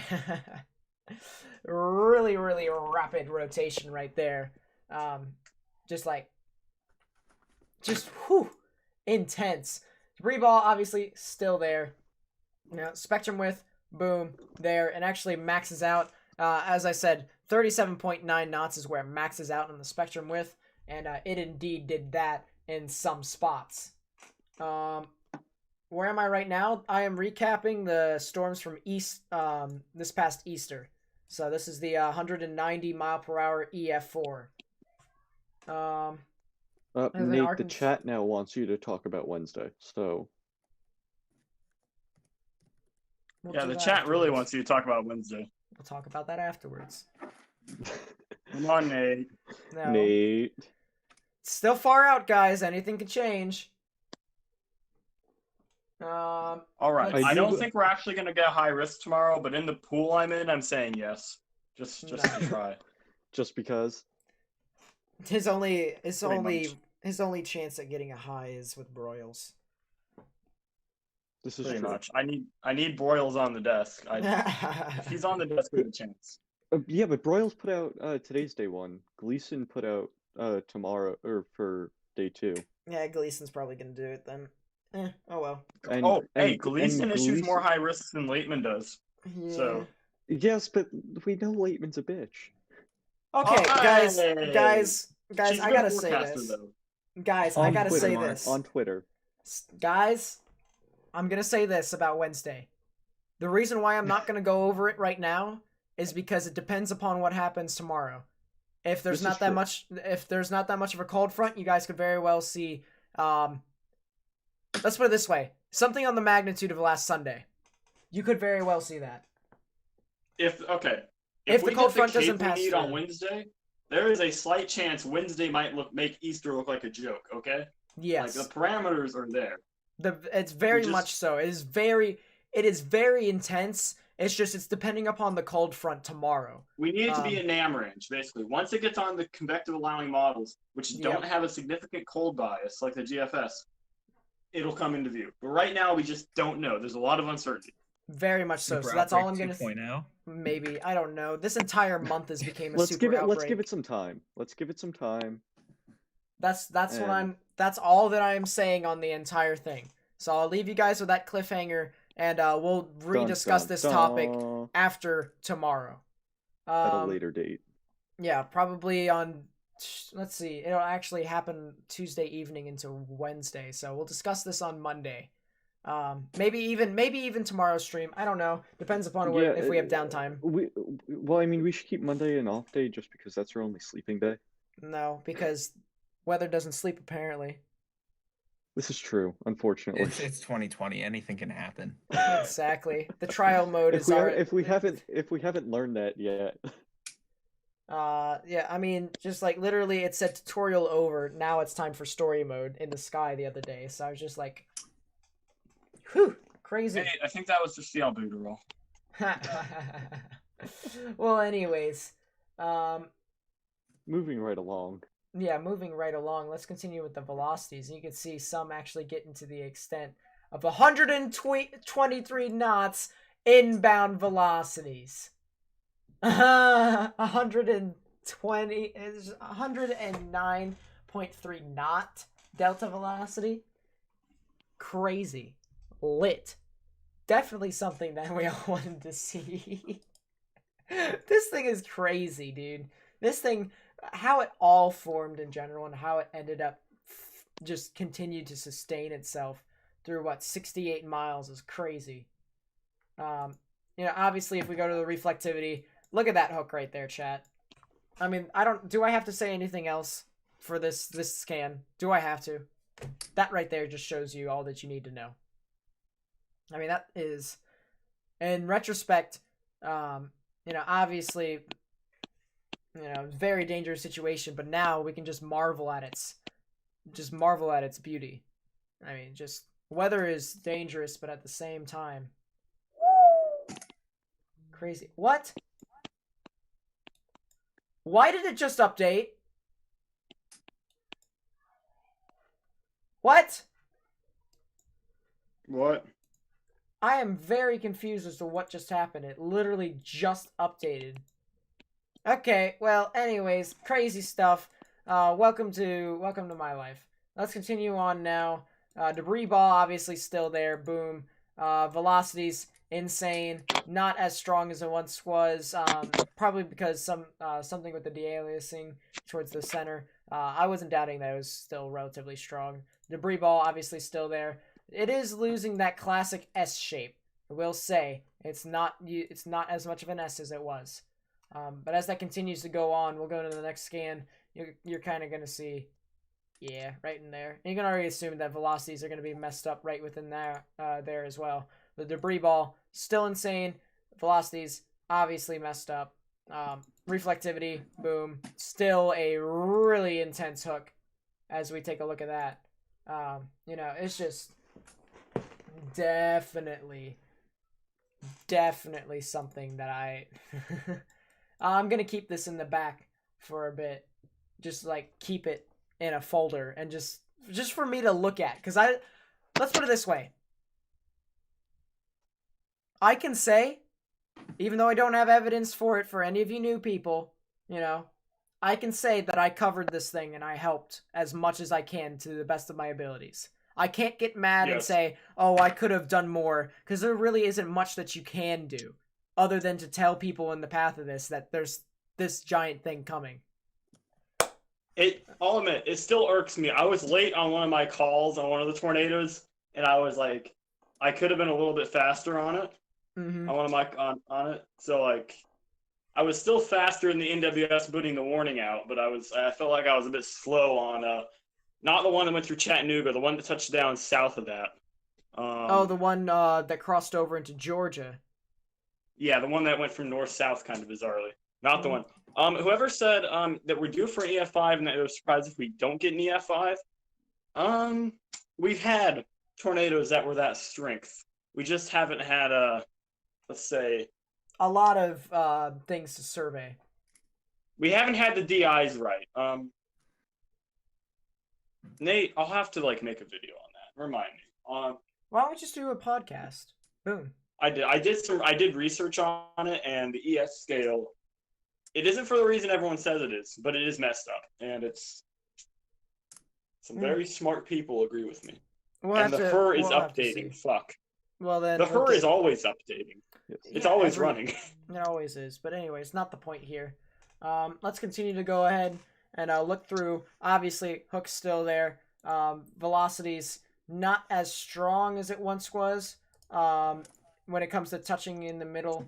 But at the same time, 201 knot delta velocity is relatively intense.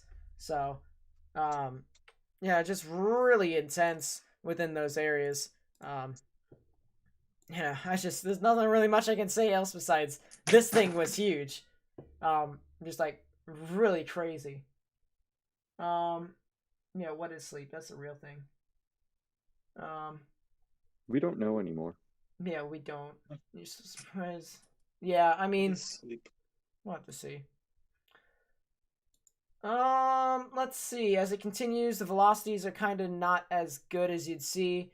Obviously, all right, I'll tell you this. Once it gets to so-so, you guys will really be surprised. But it's starting to get even more of a hook, comma curl. It is just really crazy.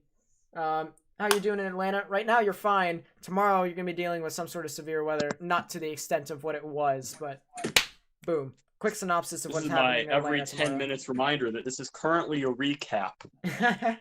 Well, I'm going to be answering people's questions anyways, but at the same time, I'm just going to be like, boom, boom, boom, boom. This is what's happening. Check 0Z HER. It is insane.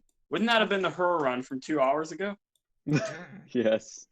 We have newer HER runs, and we have it in 2 hours. In an hour and a half, we're gonna have the newest. What do you call it? The newest 24-hour HER run, or 36, whichever one it is now. In the name I 36, trust. I believe. In the name. We also have the HER V4 at our disposal, but that has a cold bias, so I don't use it. Yeah, that's true.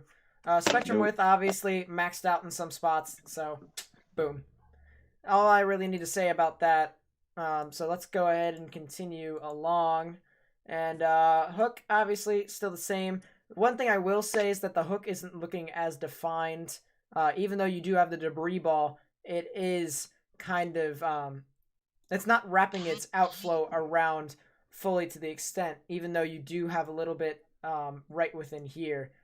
It's starting to become a bit more compact, usually indicating the cell going rain-wrapped relatively soon, which eventually you shall see.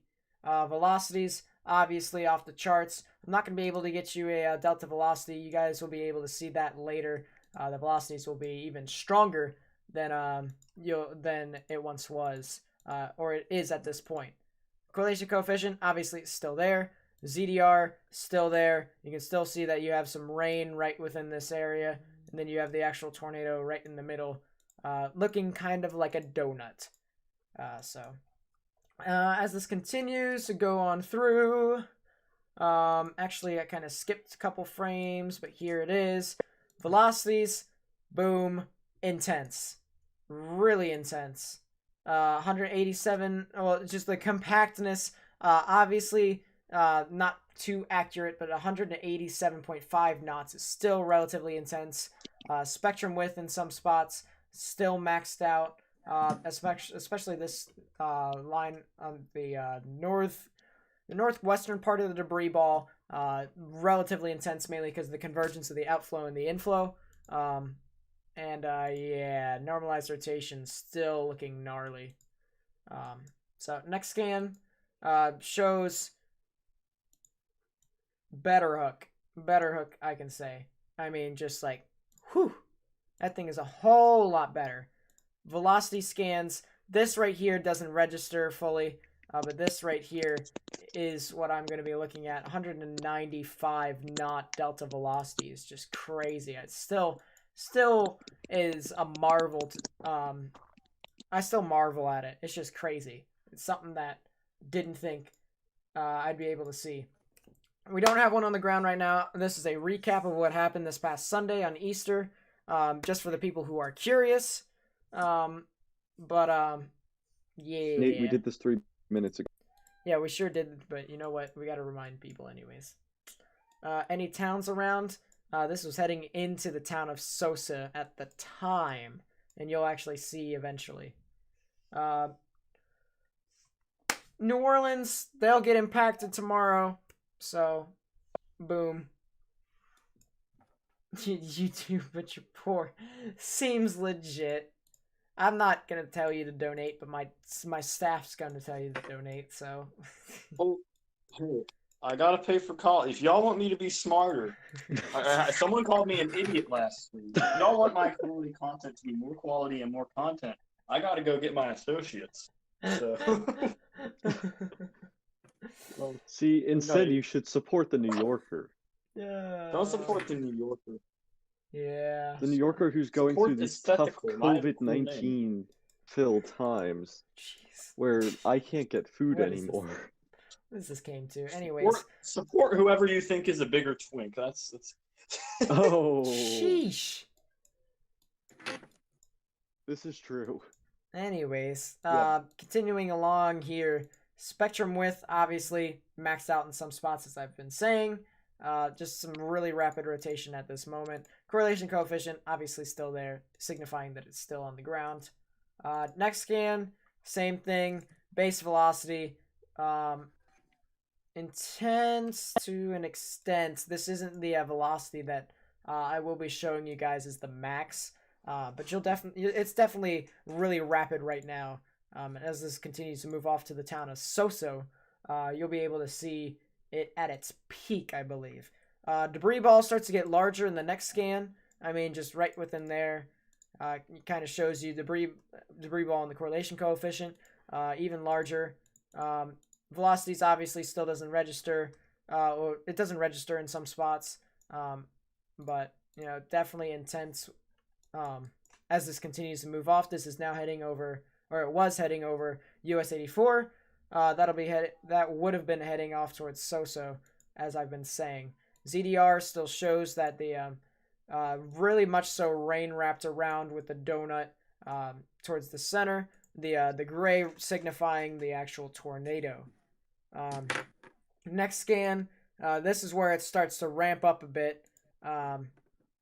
Velocities obviously doesn't register, but you get the point that in between all of that is probably faster than the velocities that you can see within that area. Can I give you guys a current country overview? Yeah, what's happening right now is absolutely nothing. This is in fact true. Is there I don't think there's even any severe thunderstorm warnings right now, is there? No. No. So nothing is happening right now. It's the quiet before the storm tomorrow. So. And AJ checked It's the the calm DMs. before the Oh, wait, storm. wait. Yeah, you're right. We have one Calm. severe thunderstorm warning west of New Orleans. There you there go. were some storms in Texas today. Hey, Tommy's There in was. that. We can get. Do you want me to get some live reporting from Tommy real quick? Let's see No. see how he's doing. I'll text him. No. It'll be fine. All right. I have texted Tommy. We'll wait his reply. Seems legit. To all the people who have subscribed to the stream, like the video, stuff like that, do want to say thank you. Don't sing, for the love of God. Not right now, because we didn't get a notification. You're only allowed to do that Thank you during for those. being my friend. Yeah, but anyways, yeah, thank you guys. I really do appreciate it. So yeah, let's continue as this moves off into so-so. Hopefully we can get some velocities that will actually register. And actually there are some that is pretty bright in the outflow now. It's a bit stronger than the inflow. But 121 knots right here. To the opposite side's 176. That's 198 knot delta velocity right within there. The correlation coefficient obviously still shows some strong, intense winds right within that area. Normalized rotation, over 3, actually 3.54 at max in some spots. This will actually increase as this continues to move off towards so-so, I believe. Next scan, not too good. Scan after that. God, where's the one where it shows 248 miles per hour? Not that I'm wishing for it. Oh well, the debris ball is pretty large. That's all you should know. Boom. Now I'm very curious as to where I can find this. Let's see. Is it here? Please? Can I at least see? Fine. We'll get to it later. But yeah, you can start to see how this continues to track on through. Still large debris ball. Spectrum width maxed out in some spots as usual. You know, it just continues to sustain itself all the way through. Now, it looks like it's starting to go onto a weakening trend as it passes through so-so. So, normalized rotation obviously fizzes out a little bit. But, you know, definitely something to where this hook doesn't look good on reflectivity. I gotta tell you that. But as this continues, it tries to reorganize, and it's starting to actually lose a bit of its velocities a little bit. As this moves off into the general vicinity of I-59, I kind of wish I would be able to show you guys the 248 mile per hour delta velocity, because now I feel like it's on a weakening trend. Yeah, it does seem to be in that. So it's just kind of dying out a bit. The echo tops you can see have kind of went around the 45,000 feet area. It was at the 51,000 feet area, so now that's kind of compressed itself a little bit. So definitely signs of weakening, and then as it continues to move on through, still obviously shows that it's on the ground. It actually continues to stay on the ground as it passes over I-59. That it was actually weaker towards the surface rather than it was up top. So I'll just go ahead and play this out on the velocities just to show you all. Oh, and it actually skipped the velocity, so interesting. But anyways, we're going to try and find that one delta velocity that was relatively intense. Give me a second. Okay, hopefully, is it around here? Marker, 195. No, this was like 200 and something. I hope I can find it. Oh, it might be here. 101 right here, and 106 right there. What is that? That's 208.8. I think that might have been the one that was I think that might have been the one that was 248 miles per hour. Let's go translate knots to miles per hour. Let's see. So that's 208.8. That right there is 240. So I had other people tell me that 248 is what they saw, but that right there is the highest velocity scan out of the entire storm. So Yeah, really, really intense, really really interesting just to take a look back at all this. Even though it did cause plenty of destruction, we can now kind of marvel at this thing as the raw power of an actual supercell. College of DuPage Meteorology also has the HRRR available. Yeah. It's just a question of whether or not I use it. Hopefully when we get emotes for whenever we become partnered with YouTube, you guys will be able to use the emote in the NAM we trust. And that I will allow on specific times to where I say for you guys to do it. You guys can spam that, but don't spam it like continuously. Yeah. Nate, we really need to. We need like, the emoji from my server where it's me doing the think emoji. Just have that for every time I say something stupid. So it's every time you speak. Yeah, pretty much. You have one for everyone. You have one Jackson, one for Ethan, but nobody can hear him, so it'd have to be like really tiny. Well, no, people can hear Ethan. Ethan just never speaks. Ethan, say something. Something. Seems legit. Did you guys hear anything? I heard a light breeze. Who is it who has a really quiet mic? Oh yeah, it's Max. Max has a quieter mic than Yes. Ethan. Max is. Yeah. No, but Ethan is much more talkative in person. Oh well. Wait, you've met Ethan? You've met the legend? Oh yeah, Of weather course. camp. Yeah, Yes. Dude, We Ethan were all Jackson, together. That Ethan sounds like Jackson an and myself excuse has for some met. gay activities. It was Seems legit. it almost got there, AJ. It almost did. We don't need to talk about Only this on almost? stream. We don't need to talk about this on stream. That's fair. Anyways, so yeah, that's It's my mistake. basically what all happened with those with that event.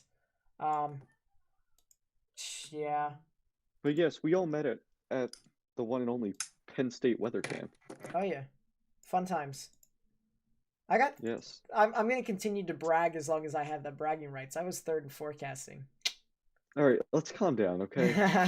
Sandusky. All right, buddy. Listen here. Well, anyways, this is what we mean by Wednesday and Thursday. So yeah. Yes, I do think you paid Bill off for a few of those forecasts, but okay. Yeah, that thing is kind of coming on through.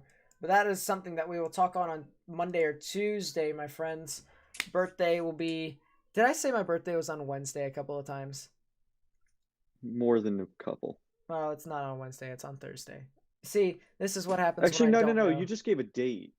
I you gave the did just give a 23rd. date. Okay, well, Yes. boom. Well, because we know that the one and only Earth Day is the 22nd. Yeah.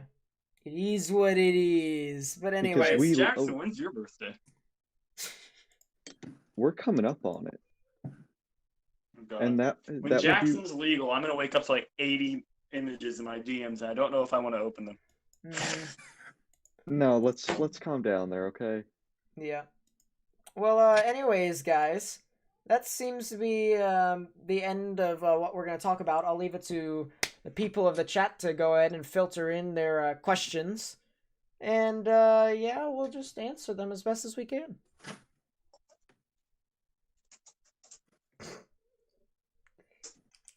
I gotta send that to Jazz. There's the guy just advertising a WWE pay-per-view. Yes, this is Glenn advertising for WWE. Yes, Glenn is. So, Glenn, we must delete that comment. Nah, Yeah, WWE yes. is Although WWE. I will be watching That's a Money. professional account. Glenn can do whatever he wants. He's having a whale of a time. As long as he doesn't spam. He's having a good time advertising WWE Money in the Bank. Well, I like that's a Money pay. in the Bank. That's I like not. ladder matches. It's not weather, so. Money fine. in the Bank was cool until they have like 8 briefcases now, and there was like 5 ladder matches. It's like Yeah, there is. There honestly is. 2 Am ladder I matches is Jesus? enough. No, I am not Jesus. Are you Jesus? Am I human? Uh-oh, he's having existential crises. Seems legit. Will there be Let's severe see, weather is midweek, Garland- Wednesday, Thursday? Yes. Is Garland getting any severe weather or Dallas Dallas isn't going to get any weather tomorrow, or like some big severe weather. Aren't they in the slight? No, they're in the it seems as if they might be in the marginal. Yeah, they're in the marginal. So, don't really think that you guys are going to be getting a lot, but you'll probably get some. When will storms be firing up? Right around 1. Well, you can see some earlier than 1 central, but you can see the big gist of it around 1 central. When do I think I will stream? Probably prior than 1 central. Will there be severe weather midweek Wednesday through Thursday? I hope not. It's my birthday. Kind of don't want to, do stuff on my birthday, but you know what? If severe weather just so happens to be on my birthday, then it is what it is. The coronavirus kind of already ruined my birthday party, so Happy fun times. birthday to you. To you. Happy birthday to you. Not yet. We got to do it during the actual day, so that way it'll be legit. Do I Happy think early there could be birthday, a Nate. seems legit? Do I think Happy there could early be a birthday F4 to you. or it in a major city? I mean, there obviously is the potential for stuff like that to happen. I hope it doesn't happen in a severe city or a major city, but it could quite possibly do that. Yes, and here's the thing with that.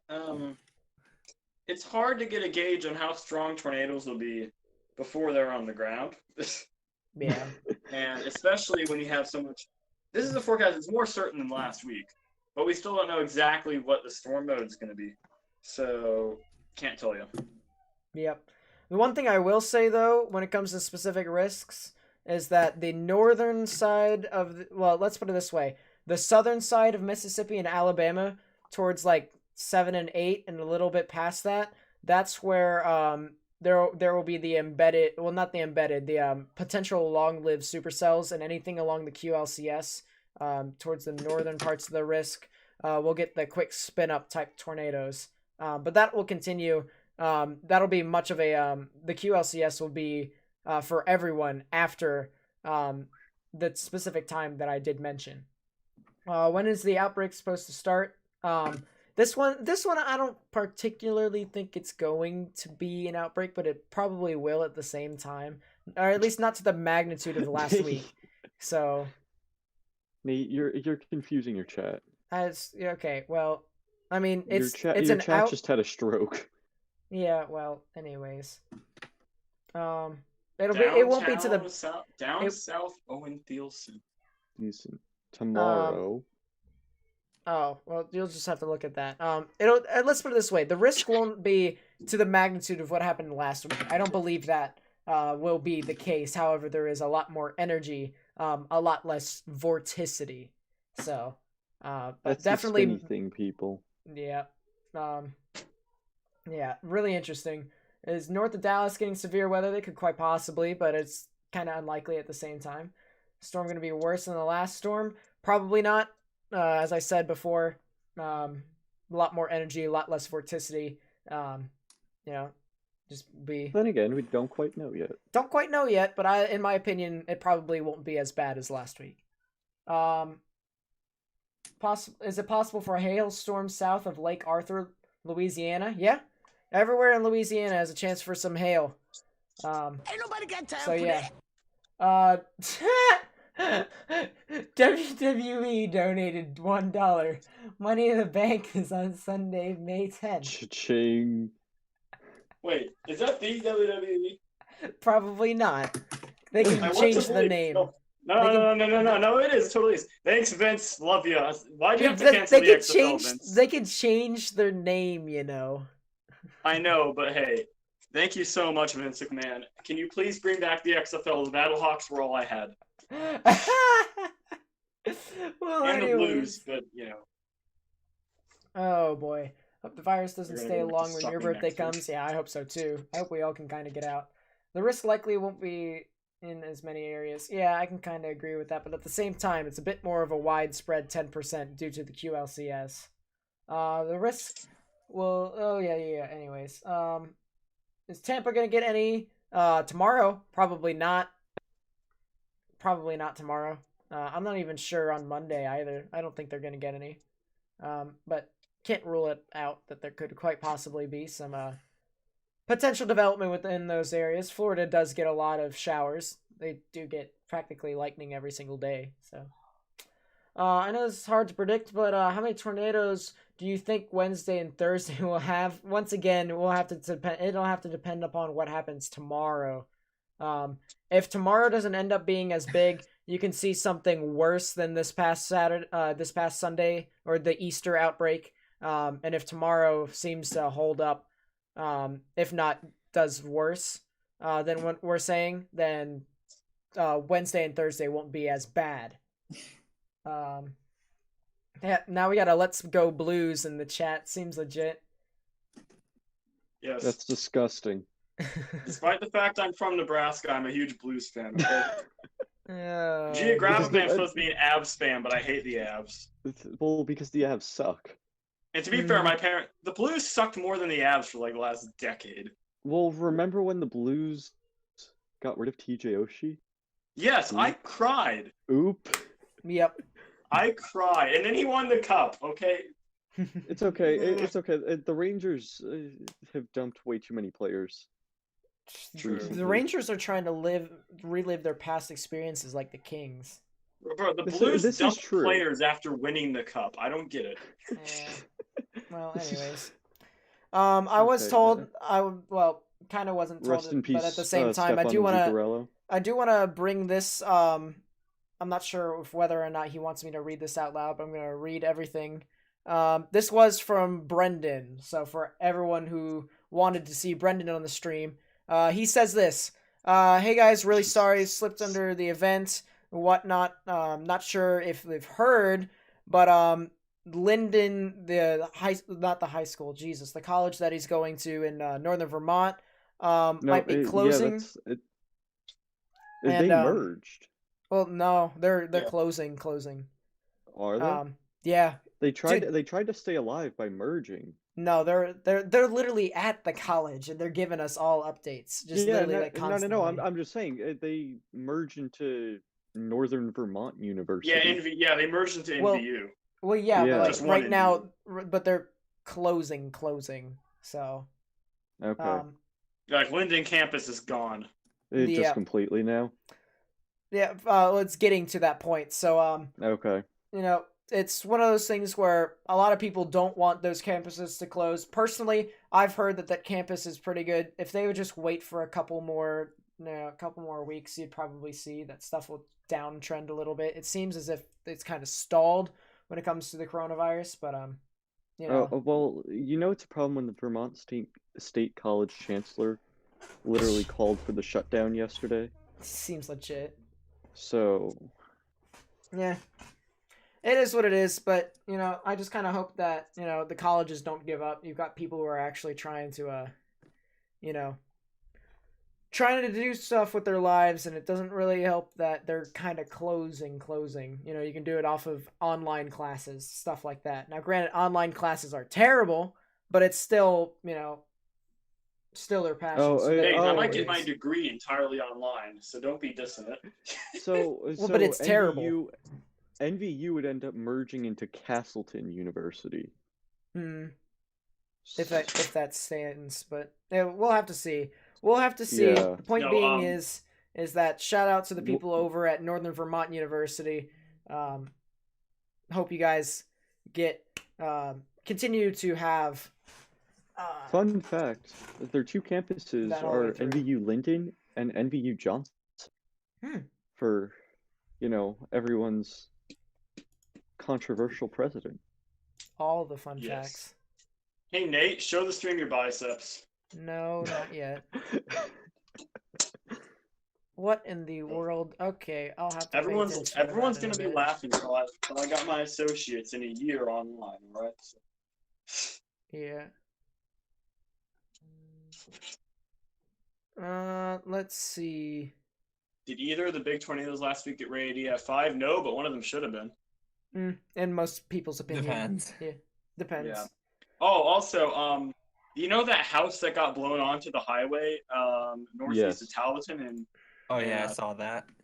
My friend Sneck went and saw it. As of 2 days ago, it's still on the road. They just didn't move it. Well, the thing is, they have to take it apart. They have to take it Yeah, apart. they don't have the means to actually move it. Yeah, they're gonna have to take it apart and then sell the parts back to or like sell the parts and give the money to the property owner or something. No, There's some weird insurance technicality there. No, they should just split it room by room. Yeah. Nicholas. Oh my God. I'm bisexual. What the? Okay, just for that, Nicholas, you're my new favorite. Nicholas, we love you. Nicholas Ricer. Is it still possible to get a rating bumped up to an EF5? Yes, very much so. They are still doing research on this this storm, so don't be surprised if it changes. But for now, it's 190 EF4. Let's see.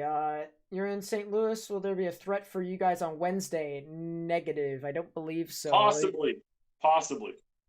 I haven't really looked too like. There's still really a jet far impulse coming into the high plains on the same day. Yeah, so it that's could true. be a tall outbreak. Do y'all storm chase? Yes, but I'm not really chasing much this year. Fun fact: I've been chasing since I was 14. When I went chasing with my dad. Actually 13 it would have been. Yeah, my 13th birthday. So he aspired to be Reed Timmer. Easy, yep.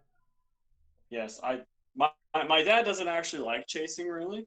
He needed a father-son bonding activity. He knew I liked weather. So he was like, oh, why not drive my son into tornadoes? And from that on, I've been hooked. And now I drive my father into tornadoes. It's really gone full circle. Did you see Owen Thiessen's latest comment here? To Nicholas Ricer? What? I thought you meant bisexual. No, he meant bisexual. He meant bisexual. He is bisexual. Nate, let's see them biceps. Nope. Later, after after all these events. We need to see your biceps again. Well, anyways. Nate, we need to see your biceps. Well, anyways. Let's see. Jackson, send me your biceps. Hopefully, it isn't as bad as last week. Don't know how much more Mississippi can handle. Yeah, I mean, it's just unfortunate that this is right over an area that has been impacted prior. Let's see. Okay, fine. Take a look at the HRRR just to see what all is happening.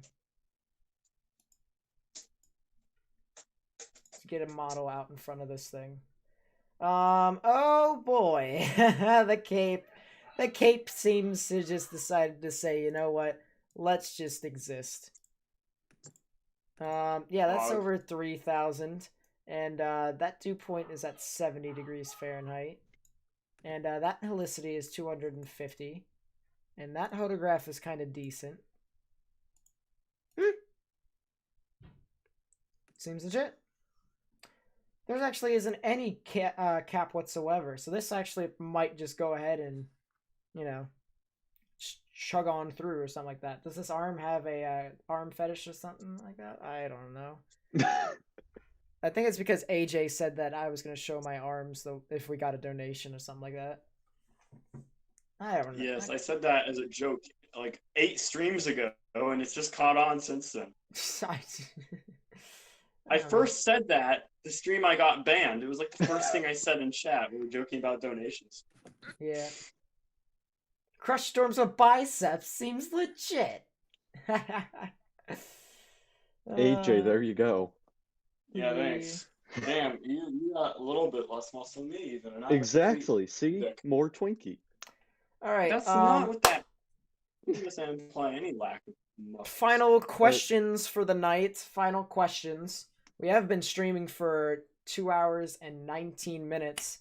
So final questions before I try and get as much sleep as I can so that I can stream as much as I can for tomorrow, and I'll actually have the stream up for you guys afterwards. It'll probably be later than it typically is. I guess this is just the only way for me to record live streams with YouTube rather than recording it myself.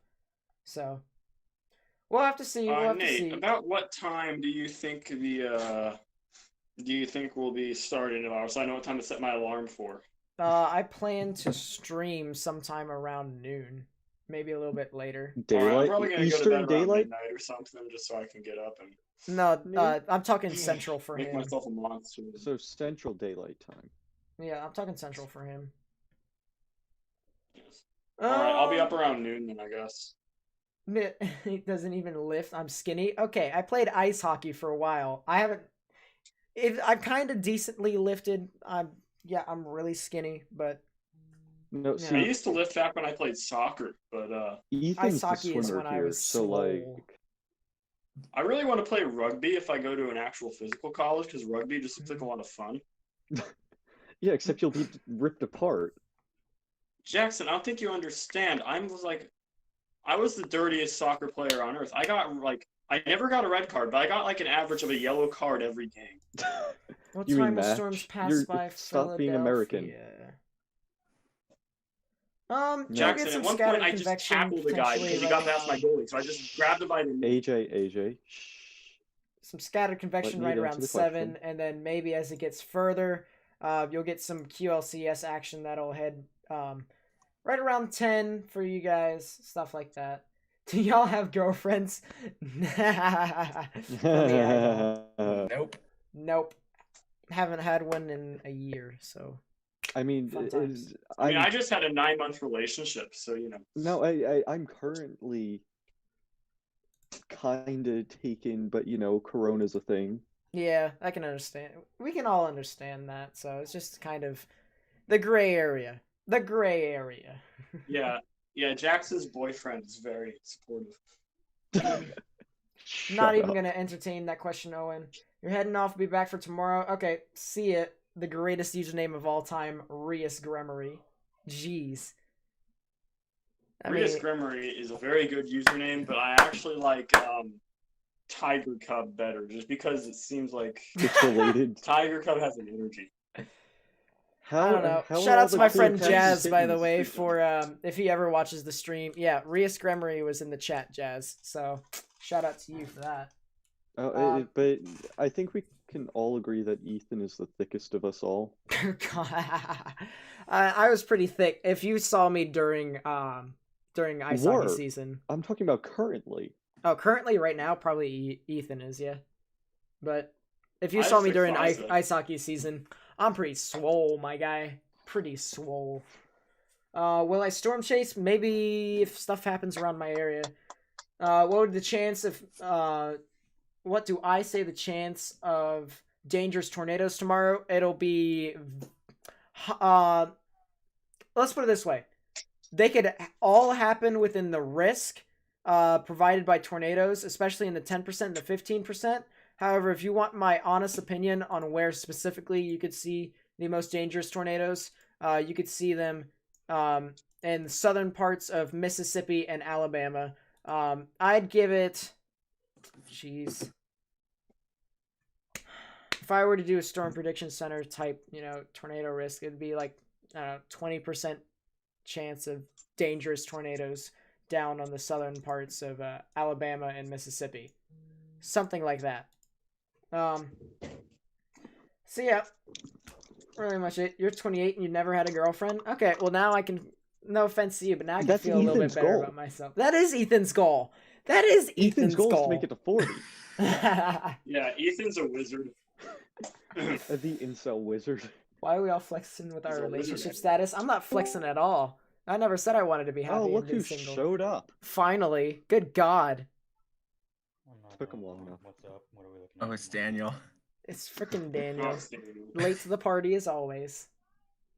I won't be around to the party tomorrow anyway. Why not? Personal reasons. So I see. I see. All right, final questions for anyone in the stream. Other than that, we're probably going to be done, and we'll be able Any to... final questions? Killer tornadoes? Question mark. Maybe. Question mark. Seems Any legit. tornado can be a killer tornado. Any tornado could be a killer I mean, tornado. yeah. Even an AF0 can kill you if you're in the get hit by a rock or something. It depends on how smart or stupid you are about it. Yeah, that's really the thing. Southeast, are you rock? You're 420. What? Seems legit. That's all I have to say. Official SBC risk of violent tornadoes is 10% or greater. Hatch from 25 miles of a point. Yep. See y'all in the next update. Yeah, tomorrow's gonna be the day. The next stream's gonna be afternoon. Afternoon, probably right around 1 Central, something like that. Yeah, that'd be 2 Eastern, 1 Central. I'm probably gonna wake up around noon to. Hey, Nate, you wanna brief me tomorrow on the models and stuff? Yeah, why not? Why not? Actually, I can brief you because I'll be looking at them all night. I'm only gonna go to bed around 5 a.m. I'm gonna go to bed right around 2. That's really it for me. Let's Torrens see. is 4 members away from 400. Be a shame if I pulled out all 399 of my alts. Well, anyways. That was a bit unnecessary. Thank you guys. So I did not see this moderate risk coming. It wasn't very clear on the long range that it would be a moderate. I thought it was only going to be an enhanced, but it's been uptrending. So yeah, very much so. Feels kind of familiar too. Yeah, very much so. And we might get something on Wednesday into Thursday, so everyone might want to. Wednesday into Thursday, high risk. You heard it here first. That was my interest. What are we looking at Wednesday and Thursday? We won't know until after tomorrow. Okay. Yeah. So. But here's the thing: you cannot trust the GFS. We were talking about the GFS's temperatures. You cannot trust the GFS on temp. It is all right. so So cold say it's 65. Okay. Say it's 65 because it's low 50s on GFS. Say it's 65. Dew points won't get higher than that. Dew points continue to be right around 40, if not mid 50s and highest. That's all I have to say about that. Here's the thing, though. I don't trust the GFS right now. The GFS, ever since they changed the FV3, I cannot trust the GFS at all anymore. I can only trust it for trends. That's all I can do. I have trust issues, okay? Seems legit. Leave me Your alone. name's We know Nate this too. already. Seems that that's really. There's a lot of people named Nate now. There's a bunch of people. I know a bunch of Nates for some reason. My entire life, literally, I've met so many Nates and Nathans, and it's just been. Oh, There was even a come on. hurricane I'm an named Andrew and an AJ, okay? You ain't got it, okay? Ah. Yeah, it's definitely. Well, no, I met an AJ before you, but yeah. I There was got even a no more hurricane AJs than I named have back any in other names. 2017. Didn't know I was live. Yeah, I'm about to not be live because it's the end of this stream. Hey, that's why you gotta ring the bell, all right? Ring the bell, people. I'm just kidding. Nate, You don't know. I don't know. what are we looking at tomorrow? When are we expecting the worst period of storms? During the day. Nah, not during the day. A bit more into the evening and overnight hours is where I'd say that you could see some pretty strong tornadoes in southern parts of Alabama and Mississippi. So, final question: would you rather spend 5 years in prison for something you didn't do, or 10 years in prison for something I did do? That's relatable for me. I'd probably take the 5. I already know that Probably feel. the 5. Probably the Okay, does 5. it stay on your permanent record? Because if your record's screwed out of the way, you might as well go out doing something you actually did do. Yeah, if it's like something big, I might as well have done it. You know? 5 years isn't a small amount of time. I guess in the terms of like prison sentencing it is, but 5 years is a long time. Most people in prisons are on short-term sentences. But you've still got a mark on your record, which makes it impossible to find a lot of jobs. Yeah, it is what it is. Nobody's gonna hire you as an emergency manager. One more time. What time am I going live? Probably around 1 Central. 2 Eastern. So, anyways, guys, that's probably gonna be it for me today. Just quick recap. Went over what all is going to be happening tomorrow, as well as what happened this past weekend on Easter with the nice little radar data that the National Weather Service has publicly provided for all of us. So yeah, if you guys liked the content that I was showing you all, feel free to subscribe, hit the bell so that you guys know when I'm streaming, so that you guys don't miss a single second. Pleasurable. Oh yeah, very much so. Yeah, we are partnered with Torrads. That's our one partner that we have. If we get sponsors, then we'll have more. But you know it. Yep. So, subscribe, bell, like. It helps with YouTube's algorithm, very much so. And then share the video. I mean, it's the same risk for the people around the Deep South. So if you share the video around, people are going to pay attention, especially with people down there. So Send it to your entire family, every single one of them, seems even legit. the in-laws. Seems legit. but We're what 30 about you? subscribers away from 1,000, so we're getting closer, guys. Getting a lot closer. It'll probably go over 1,000 by the end of tomorrow's stream. So definitely a journey that I would love to partake with you all as we continue to build our community. Spiritual journey. Yes.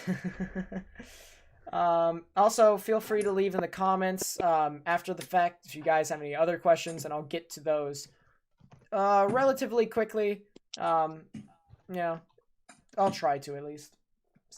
So, thank you guys for watching. And yeah, I will see you guys tomorrow. East people.